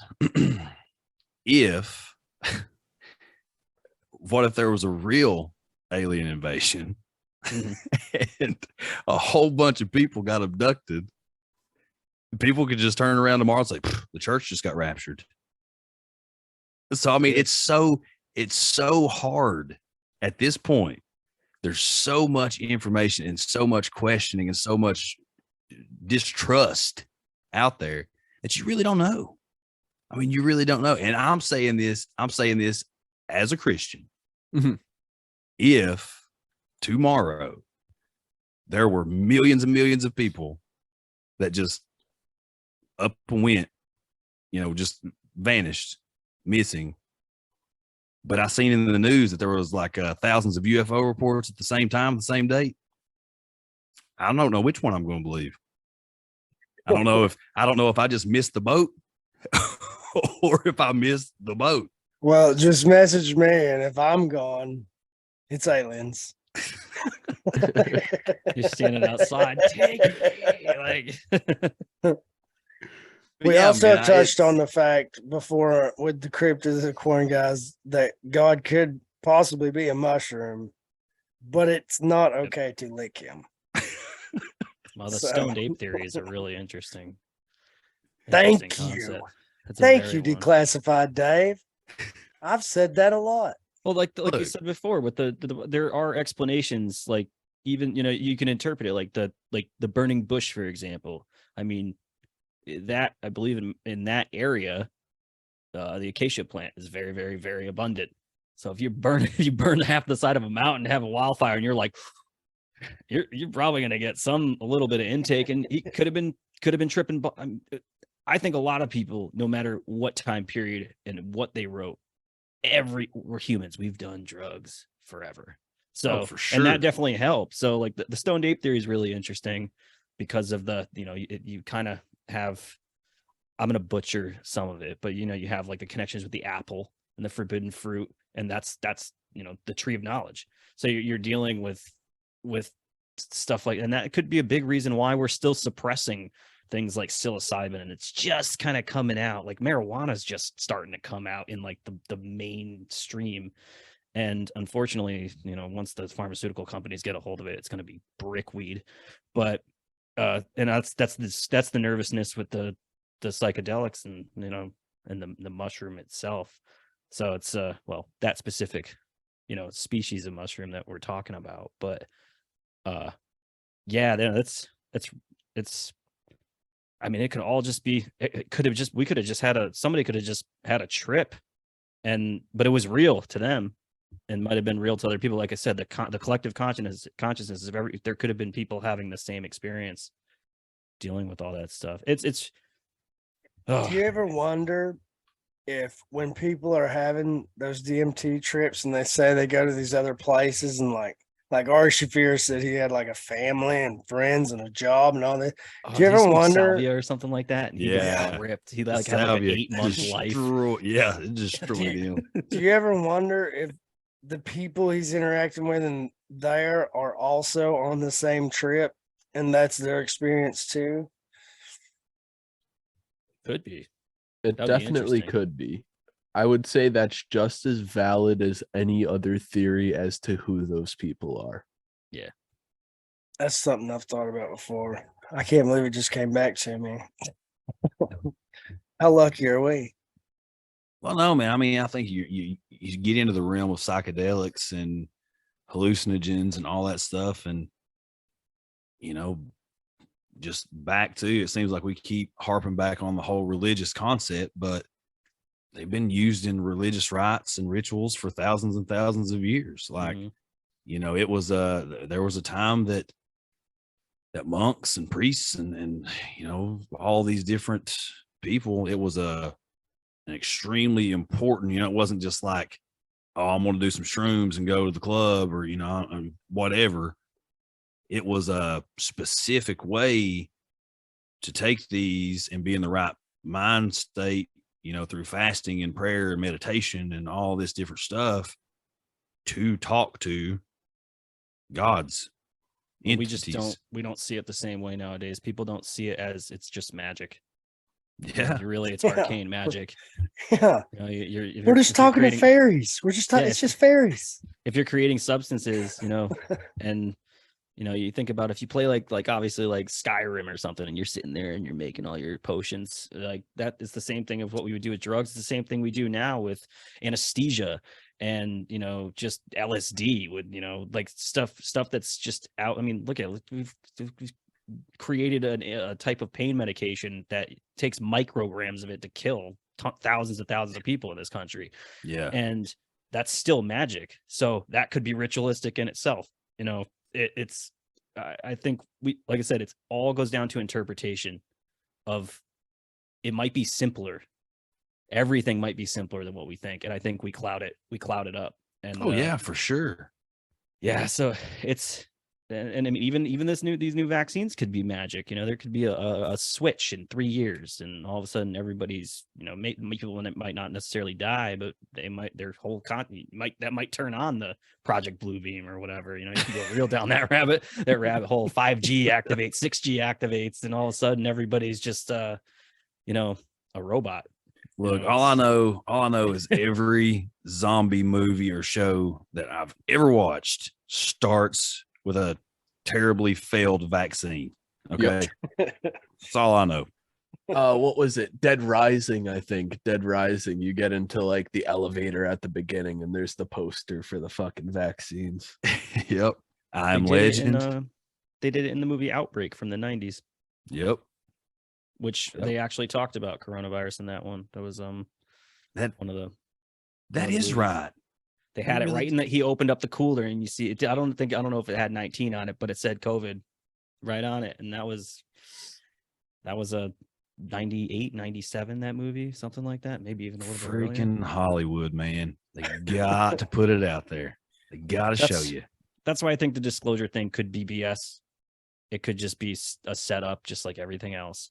The one thing we did find about Area 51, I don't know if you guys found this, but if you more recently, somebody got some aerial footage of an obelisk, a pyramid, and the Eye of Horus on near the tarmac of one of the bases in Area 51, and that's perplexing. Yeah, it is. What was that? What was that comment I was laughing about? The one dude that worked on there, he's like, that Eye of Horus shape building is like maintenance or something like that. But what was it? Oh, it was the one below that. He said that obelisk was actually a radar tower that could track something the size of a hummingbird for so many miles. It was a ridiculous amount of miles. Like, but he could track something the size of a hummingbird that far. And the comment below that was, but can it tell why kids love Cinnamon Toast Crunch so much? And I just remember that commercial of those old people with the magnifying glass, and I was dying. Well, I think even the Eye of Horus thing, there is really interesting because we're talking about psychedelics. So what do people think psychedelics do? It opens up your third eye, right? Your third eye is your pineal gland. What does your pineal gland look like? It looks exactly like the Eye of Horus. Okay, why do they call the Eye of Horus the Eye of Horus? Well, ancient Egyptians, obviously, mummified people, so they were taking out body parts and organs and all this different stuff. I'm pretty sure they've probably split open a skull or two and seen a pineal gland and what that looked like. And they thought, oh man, when we take this blue little flower and we start tripping balls and talking to our gods, we're seeing out of this. And this is, it's so interesting, man. Everything, you really start digging into it, everything's connected. Like, well, it makes me wonder because at the time of death, the pineal gland actually releases DMT naturally into the body, and it makes me wonder if they were able to detect that somehow and then discover DMT.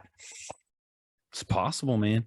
Well, I mean, maybe it could be as simple as, whenever they took their spiritual, religious type drugs, they were seeing people's pupils dilate entirely, and then these people are dying in front of them. They're watching these people die and their pupils are dilating all the way, and they just sort of drew some sort of connection there.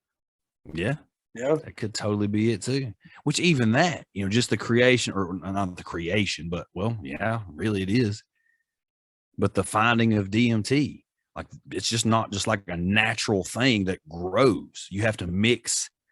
It's a weird combination, like the bark of this certain tree with this certain root or plant. For the ayahuasca version, yeah, for the ayahuasca version of DMT, like there's a certain combination mixture there. So how do these people figure that out? Somebody had to teach them. That's what they say. And the Eye of Horus too, which really interesting, which makes me really question what the hell they're actually doing over there in Nevada. And the Eye of Horus represents well-being and healing and protection. So if they are doing ritualistic stuff that is, I guess, nefarious, that's the way to protect that site, from because and it's very strange out there. I think we mentioned it in a couple weeks ago in a conversation with someone where we were talking about, even just the location of Area 51 being, I mean, obviously it's clearly there's like 17 incorporated towns in Nevada. The rest of them is like the hills have eyes. It is crazy place. And it's empty, especially, if you're not in Vegas or you're not in Reno, there's not much going on. And with all the explosions that we've done there, it creates an attraction for, could be something else, whether it be a portal or extraterrestrials or other dimensional beings. And you also have the City of Sin right next to it, which I've always found more recently fascinating, because if you're going to have a major metropolis right there, which Vegas is a major city, those people aren't paying attention to all the stuff that's going on right there. But the energy that's coming from Vegas, the lights, the ups, the downs, the drug use, everything that's, happening, especially you can drink on the street there. So, alcohol is a complete downer. Drop the energy down there. And it's a very interesting spot. I don't know if you guys have ever been out to Las Vegas, but I got really close to Area 51 in a car one time. And it's cool if you like video games, because you got like Fallout New Vegas. There's Good Springs is out there, and Prim, and all those little places. But once you get close and you start to see the signs, where it's this facility ahead, and then you get a couple miles in more, and then you start to see signs that say authorized for lethal force, and you're like, all right, I'm done. That's the end. That's the end of my trip here. And yeah, I'm excited for you guys to be doing more research in Area 51 than what we've gotten from 2 years ago, because there's definitely more information. I'm excited to hear that. Yeah, Ryan is he's getting into these deep dives, man. Like he's going hard in the paint. I think, what did I say, 6 pages left. It's going to be part 2. He took like 10 pages of notes. I haven't taken 10 pages of notes in the year that we've been doing this podcast. God damn. I just sit down and start spouting off. Like there was too brain much vomit. That's what I do. There was too much information, man. You guys know the picture of Roswell where the guy's laying down with the debris looking back at the general? Well, he was Major Jesse Marcel, an intelligence officer. He also spilled some stuff on his deathbed as well. But it's believed mostly his son believes he took most of it to the grave. So, because he actually made the statement, I haven't told everything I know. But might not have been talking about that because, like I said, he was an intelligence officer. So he worked for a really long time with top secret material. So he might have just kept some shit to himself, like he should have.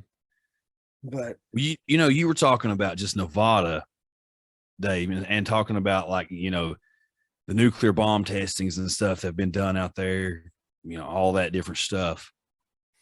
But if I'm not mistaken, didn't Crowley and Jack Parsons and L. Ron Hubbard and some of these guys do some the whole Babylon workings? Didn't that take place somewhere pretty close to? If I'm not mistaken, to that area, I haven't looked into that. Man, Mike would know that. Mike would know the answer to that. Let's phone a friend. No, I'm just kidding. I might have to look this one up. I might have to That's your call final this answer, man sir. and wake him up. I guess real quick, Bob Lazar, full of shit or not? I don't know. I'm more along the avenue of there's a seed of truth in everything that comes out of that man's mouth. A seed. Now, how much fabrication is with that? I'm not sure, because we know he has gotten big. He has made some financial gains from the stuff that he said, and whatever, I'm not ever going to, so be it. I do believe there's a hint of truth in some of the things that he's saying, though, especially when it comes to a lot of the reverse engineering aspects of. I think we've seen just such a rapid rise in technology since the Roswell incident in 47. Okay, think about 47. What technology was around? So you're going to tell me that in 6,000, 8,000, 6,000 to 8,000 years, mankind civilization just made these advancements to the point of, okay, hey, we got a telephone. We can pick up this line at the house and talk to somebody else. We've got automobiles that are starting to, move around. They're getting pretty popular on the road. And then all of a sudden, in a 50, 60, 70 year time frame, we're doing this now.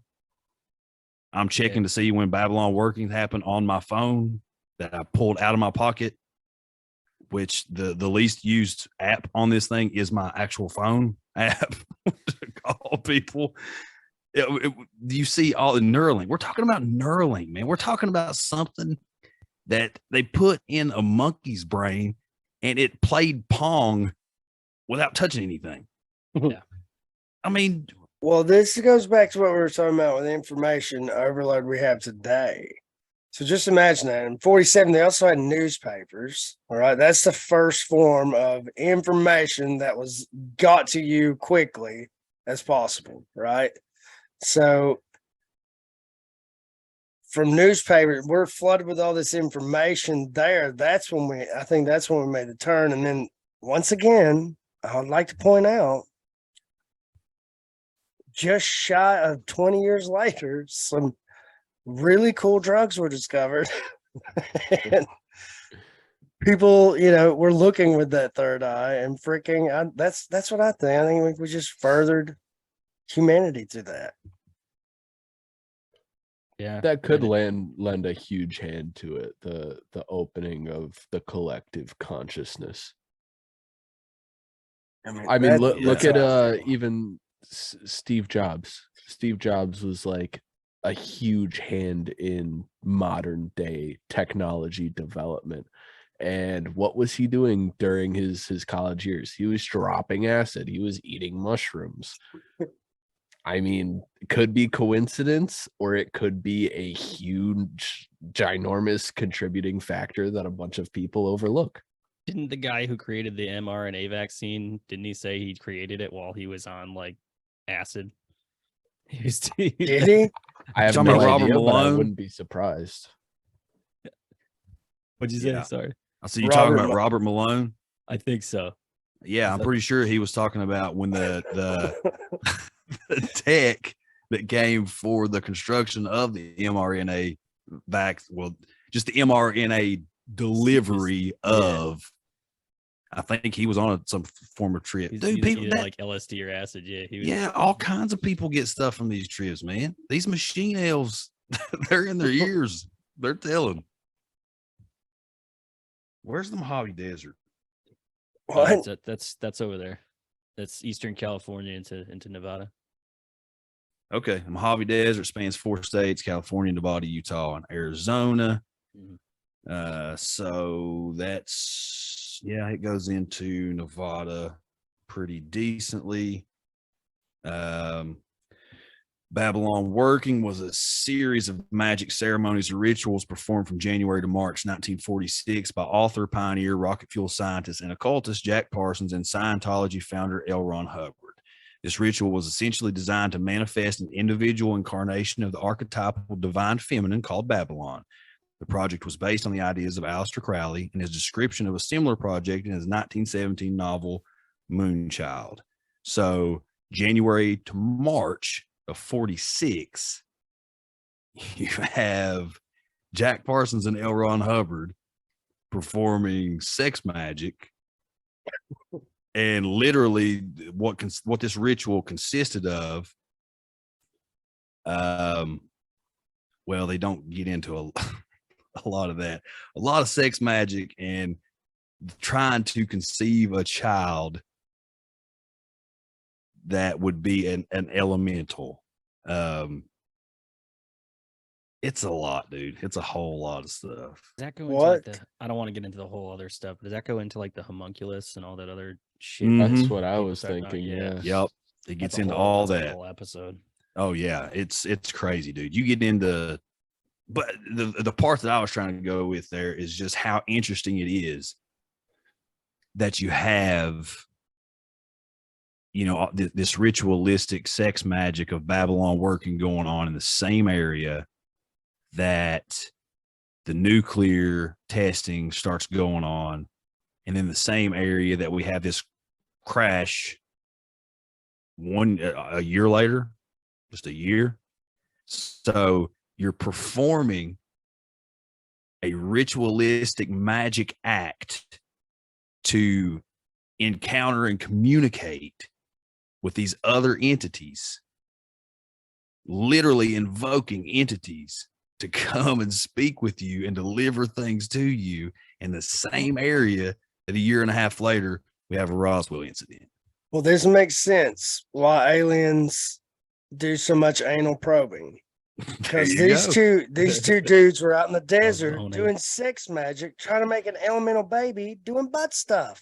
Well, you can't make a baby do butt stuff. I've already been over this. It's the poop hole loophole. You can't make a baby doing butt stuff. Hey, and now we're getting probed by aliens left and right because they summon these beings. Okay, I should have clarified, Ryan. It wasn't just those two guys. They had chicks with them too. It's a whole thing. It's a whole thing. Isn't that what Stephen Greer is doing though? Kind of like channeling, to try to get these. Is this a cult leader? No, he's a ufologist. He's a ufologist, big time. He's a cult leader. There's so many cult leaders. Oh my god! I'm trying to be a cult leader. I think I'd be a good one. We're aspiring. Yeah, why not? We're trying to get Why the not? Hush Hush Society cloaks. Dude, Yes. I ordered when we decided we were gonna do video, I was like, dude, fuck it, I'm wearing a cloak. And I ordered I ordered like a cultist cloak off of wish.com for like 27 cents and it never came. I paid like $3 for shipping. I paid 27 cents for the cloak and it just never showed up. I still think it might, maybe like a year or two from It now, and might, I'm gonna be it like, might. what the fuck is this? It's That'd be Made for an awesome. infant, your cat can wear it. That would be awesome. My Oh, son's got a man. really super cool plague doctor costume. I might just That's start wearing it to sit down and record. Just have the big beat, except I gotta talk like this to get close to my mic. Bonk. But no, dude, I think all this stuff is just, I don't know. It's so weird. It's extremely interesting. We've been all over the place. I love that we said we're just going to sit down here and let the conversation roll because we have literally. But here's the cool thing: we've literally just spun off of different topics and conversations and just bounced. But at the end of it, it's done that because it's all been connected in some way, shape, or form. I mean, you know, one topic has led right into another and led right into another. And I don't know, dude. I'm getting to this point. And in my line of thinking that I believe that everything is real and nothing is real all at the same time. And I know that sounds ridiculous, but look at reality, okay? Before, and this is an example, me and Ryan were talking about this the other day. Before Dave contacted me and I heard of your guys' show, and before Dave heard our show, we did not exist in each other's reality. We weren't real. In Dave and Fronk's reality, Ryan and Justin did not exist until we did. Well, how did we come into existence? Well, we observed each other.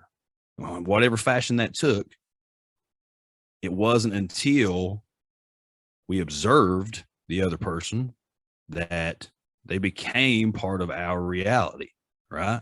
So, you know, it goes into the whole thing. Like, you talk about faith and you talk about, you know, belief, and you talk about all of these different things, and it all comes along with, you know, and you'll hear people say it all the time. If I don't see it, I don't believe it. That's the whole basis and nature of reality, right?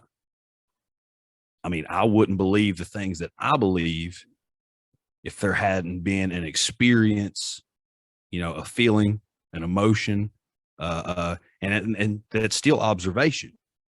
You know, observation is more than just seeing with your eyes. You can hear it, you can taste it, you can smell it, you can touch it, you can feel it. So it's like, and we were actually talking with the sword and staff guys a little bit about this, Ryan, how everybody has their own personal reality. And I think that's just such an interesting, it's such an interesting thought. Like, it's such an interesting ideology. It's perception. It's just like every rainbow is different for each individual person, because there's no way you can stand in the exact same spot as the other person and see the way the light refracts through the water droplets. So every rainbow is unique to each individual person. It's perception. Frankie, you say, my red's not your red. Yeah. Dude, I way before the birth of the show, I was probably I don't know, like 14, and I had like just recently discovered marijuana. This is when I like just first started dabbling with it, and I was blitzed out of my mind in my fucking bedroom, staring at the wall, just gone. My older brother walks in the room, and he's looking at me like mad, as an older brother should be, that his 14-year-old brother is high. He's like mad looking at me. And I just looked at him with my mouth wide open, and I went, what if my red isn't the same as your red? And he just like shut the door and left. And that was even like before I started getting into conspiracies and stuff. But yeah, no, you guys are right. It's all perception. It's all perception. Yeah. I liked how you put that, how we were not in each other's realities. I mean, realistically, I found you guys because I went through every podcast that talked about flat Earth in our research that we were doing. And I was like, I literally just typed in flat Earth, and you guys were like the fourth one on the list. So I first three, fourth one, and just kept going down. And I was like, you know what? I like that episode a lot. Listened to a few more of your episodes, and I was like, we're gonna collaborate with these guys. We're gonna hit them up.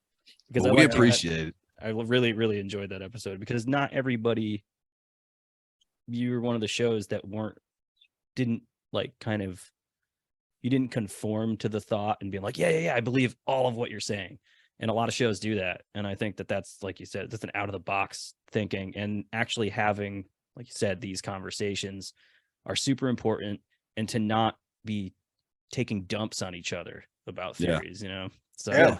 it's good. We're excited that you guys hit us back for sure. Oh man, this has been a blast. This has been great. This is the most I've got to roll off in Justin's crazy corner in a while, man. Gosh, I know. I didn't think it was going to stop there for a minute. I'm just going to mute myself and smoke. Sorry, guys. Sometimes I can't help myself. I start rambling, and it's You know what? As you were talking about that in the information highway, you know what it kind of made me think of? Just another step towards Mushroom Jesus. Is think about it, and the way our information runs through all of our senses and how it flows, just like a mycelium network Talking about Bob. used by Mushroom Jesus. I'm just saying. It's all mushrooms. It's all mushrooms. It's all mushrooms, and that's why all mushrooms fungus. were that's why they were the forbidden fruit. Kids, they go great with peanut butter and fluff on white bread. Oh no, Throw it- eat them shits and hate it while you're chewing it. That's the way I do it, bro. Stringing through your Wonder Bread. God, they stink so bad. That's crazy, because the way Dave just talked about is the only way that I tried it, and you and Fronk are on the same page. Yeah. Dude, I've only not raw dogged them once, and it was in chocolate, and I did not like eating them in chocolate at all. I was like, damn, I wish these were just like straight mushrooms. Eating it in chocolate, I feel, I don't know, I almost feel like it affected the experience a little bit somehow. Oh no. Yeah. You ate the wrong chocolate. Yeah, dude, I ate the wrong chocolate. Yeah. See, Your you gotta chocolate wasn't my chocolate. Yeah. Perfect. So I asked for Hershey's, and you motherfucker snuck in Nestle's. That's Snuck in Dove. yeah. And this soap tastes disgusting. This mushroom's so silky. Silky smooth. No, man, this has been a blast. I just now looked down at the clock and realized we've been at this for like 2 hours. I just now realized that. That is crazy. Yeah, time has flown by. I think Those we are went the into a good time ones, man. warp. Those are the good ones where you go Yeah. into a time warp. Yeah, That's maybe we right. did enter. It's Now we totally have possible. missing time. We're all just stuck in the screen like from Superman. Oh my god. flying through space from now on. Oh man, that's good. That is good. Well, guys, we're gonna have to do this again, because I feel like we got a lot more talking to do. And, For sure. We're definitely gonna have to do this again. This has You been know what? It's one of our upcoming powwows, man. We got to get these guys in on it. for sure. We like to we bring, want we like to bring a bunch of different dudes on and want different shows, and what's like they were talking about with the round table that I Yeah. think Mike's doing tonight. That's something that we want to start getting into too, is getting into like, but we've been kind of waiting on, like something big happens, just send out a mass invite. Let's talk about it. I think Yeah, that would be maybe, pretty cool. If this one becomes with the format that we have on it, if it's successful and works out and we want to do another one, then we'll definitely have you guys on the next the next Yeah, for sure. the next round on the round table. Heck For yeah. sure. Let us know. We will be there. Yeah, That'd be awesome. absolutely. All right. So before we jump off here, this is what we do. Have y'all ever had any paranormal experiences, UFO sightings, cryptid sightings, any experiences out there to bring to the table? Yo. I lived in an extremely haunted house for 2 years. Really? Really. And I love when people call bull on it, because it made my life incredibly uncomfortable for 2 years. And living through something like that, like I can understand why it's hard for somebody to believe in the paranormal until they live through something like that. But yeah, I tried to be at that house as little as humanly possible. It was rough. So what are some of the things that happened? I'll try to breeze through it quick because 2 years of paranormal activity really adds up. Obviously. It started out pretty normally. Didn't notice anything supernatural during the first couple of months of us moving in. It started with it actually started rather aggressively. It didn't start with like footsteps or anything like that. It started with cabinet doors swinging open. So that was like the first of it. Right out the gate, like getting ready for school in the kitchen, like eating my waffles. I was in high school, and cabinet doors would swing open. And mind you, like everybody in the house experienced this shit, not just me. It was my mother, it was my mother's husband, my brother, my sister, my niece, like everybody.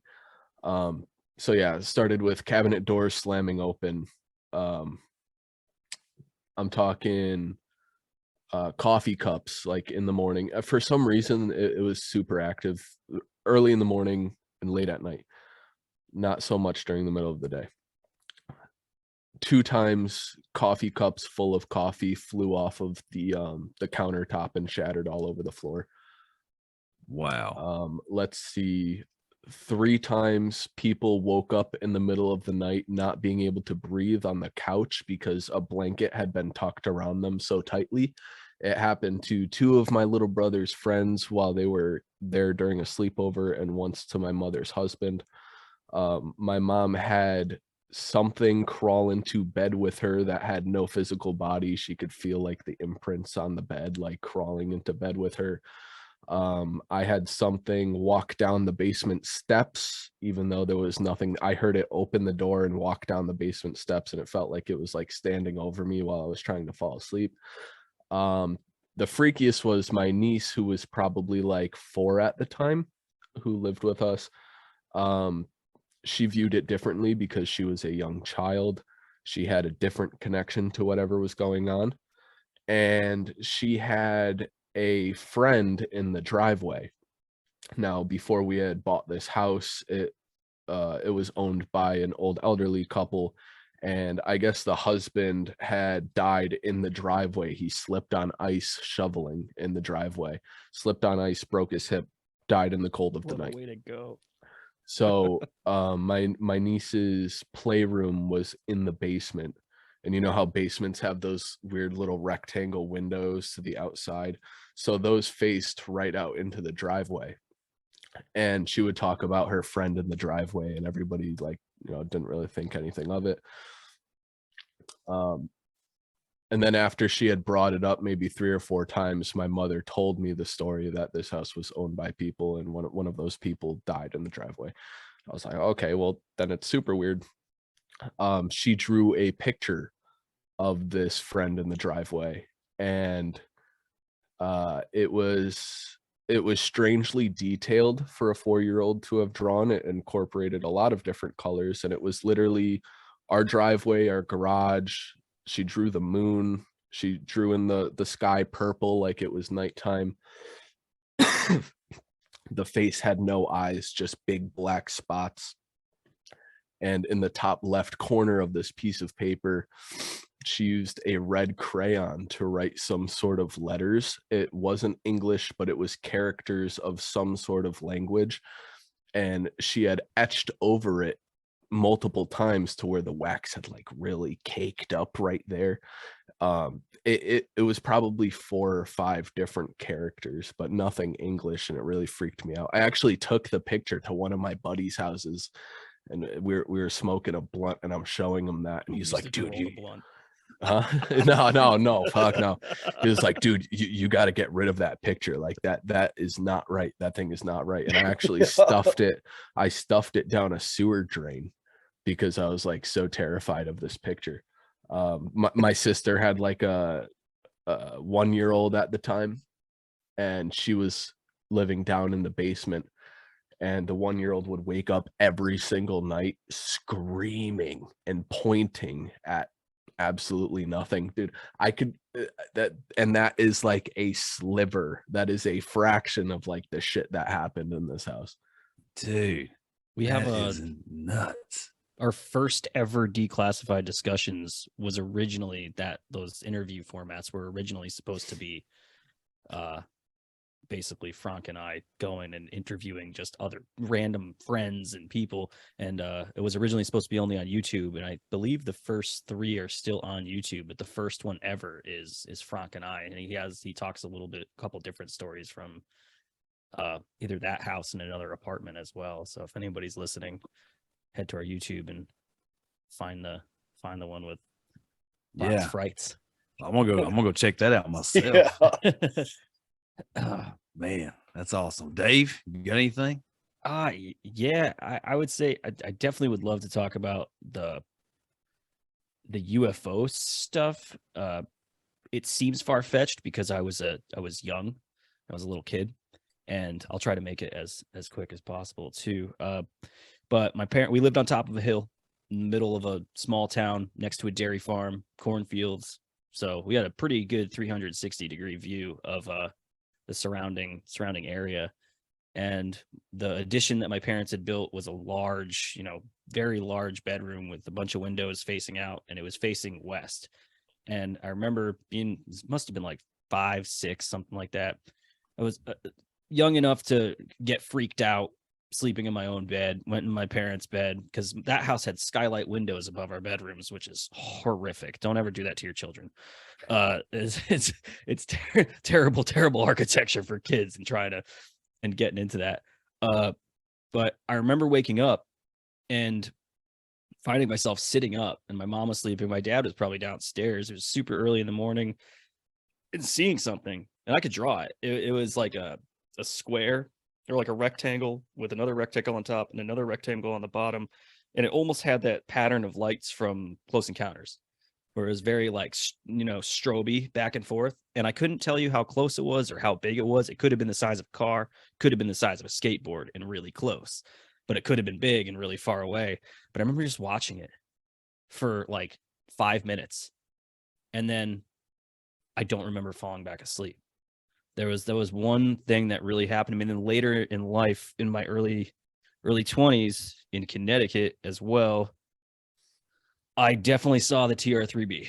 I would say that's convinced of seeing it. It went right over my car. Ex-girlfriend throwing up because her anxiety was going through. What the hell is that? What the hell is that? And I'm sitting here. I had just read Transformation by Whitley Strieber, and I'm like, oh my god, like that's awesome. And I was stoked. It blotted out the sky. It was winter, so there's no leaves, and you could see the stars, but you couldn't see it there. It went over me.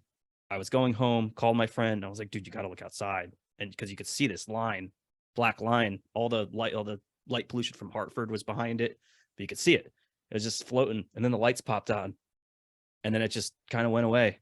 And I saw that twice in 2 years, all around the same time that my drummer at the time was losing time during night. He was a night owl anyways, so he would hang out all night, do promotion, just whatever he did. And he lost track of time within the same set of time that we saw these crafts. And I don't know if we were just all experiencing something at once, because it's something we talked about a lot at band practice after it happened.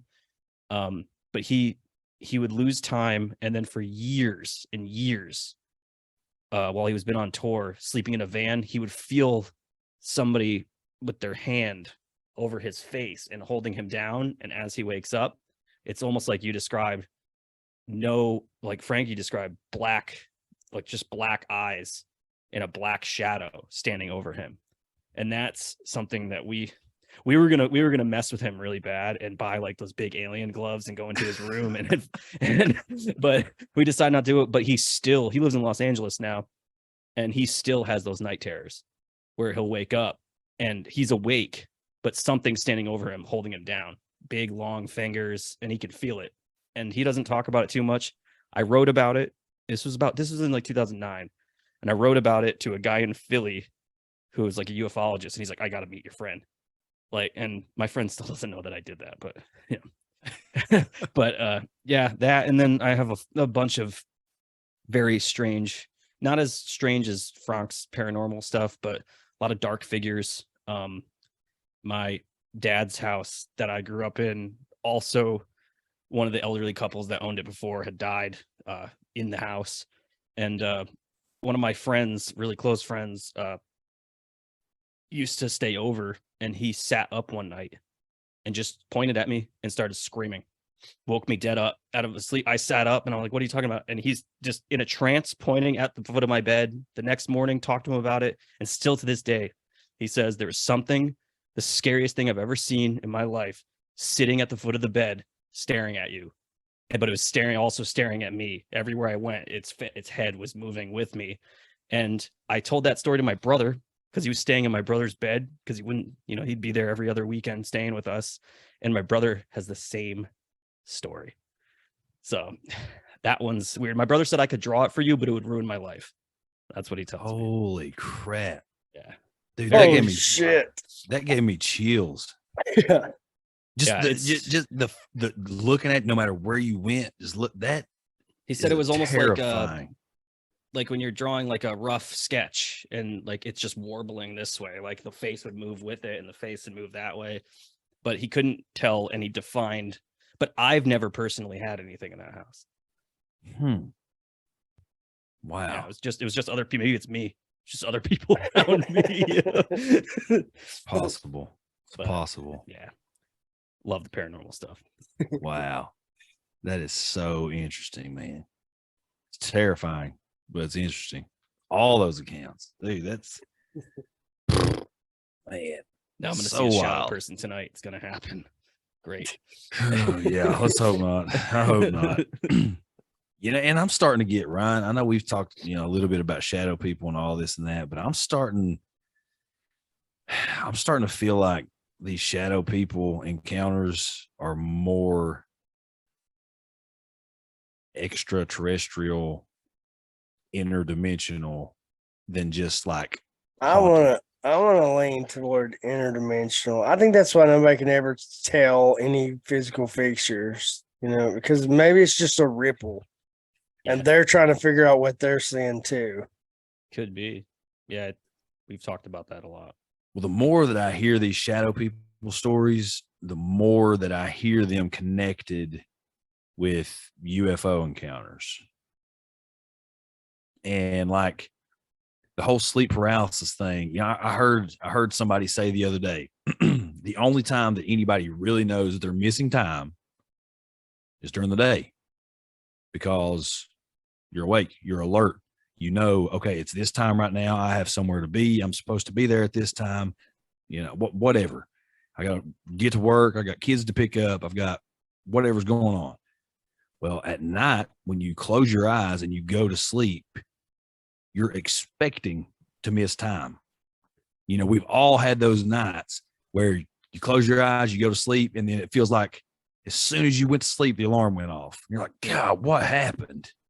We've all had those nights.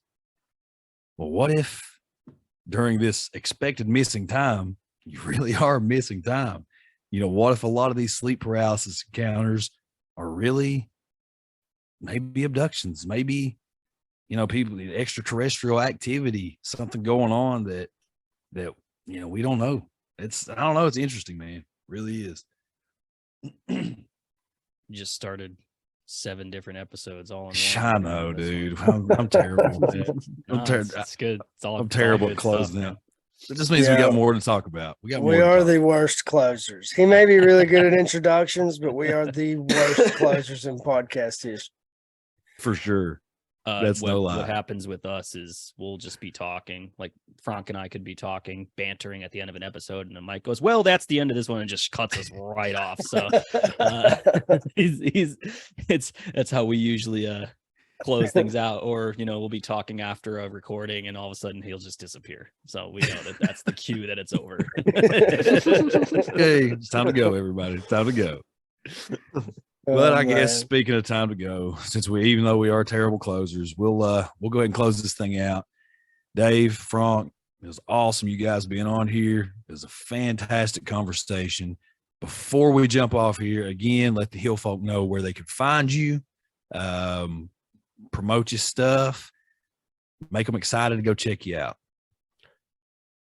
Well, Hill folk, you can find Declassified Dave, Mystery Mike, and myself at hushhushsociety.com.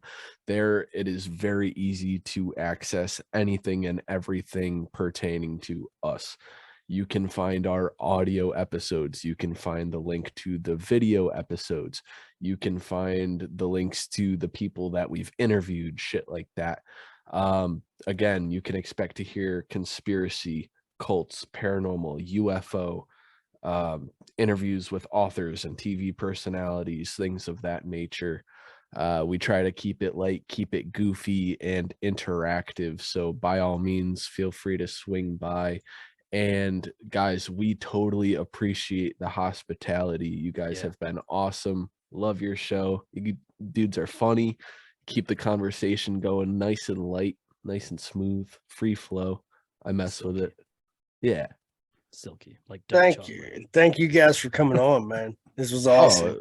Very fun. Thank you for Silky, like Dove soap.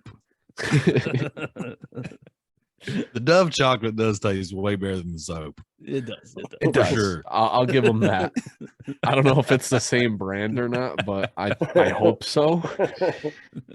Same corporations, they run everything. Yeah. But no, again, thanks. I mean, we're glad to have you guys.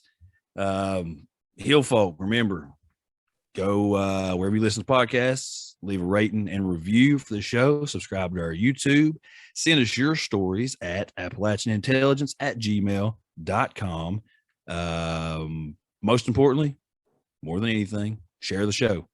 Share it however you're most comfortable sharing it. Text it to everybody on your contacts list. Send out mass company emails, whether you get in trouble for it or not. Take down the Hollywood sign and put up an Appalachian Intelligence sign. Whatever you got to do to spread the show, spread it. Buy a billboard. That's one of my favorites. Just do something. Do something to get the word out, because that's the only way this show grows. It is growing, and it's because of you guys. So we appreciate that. We love y'all. And until next time, we'll see y'all later.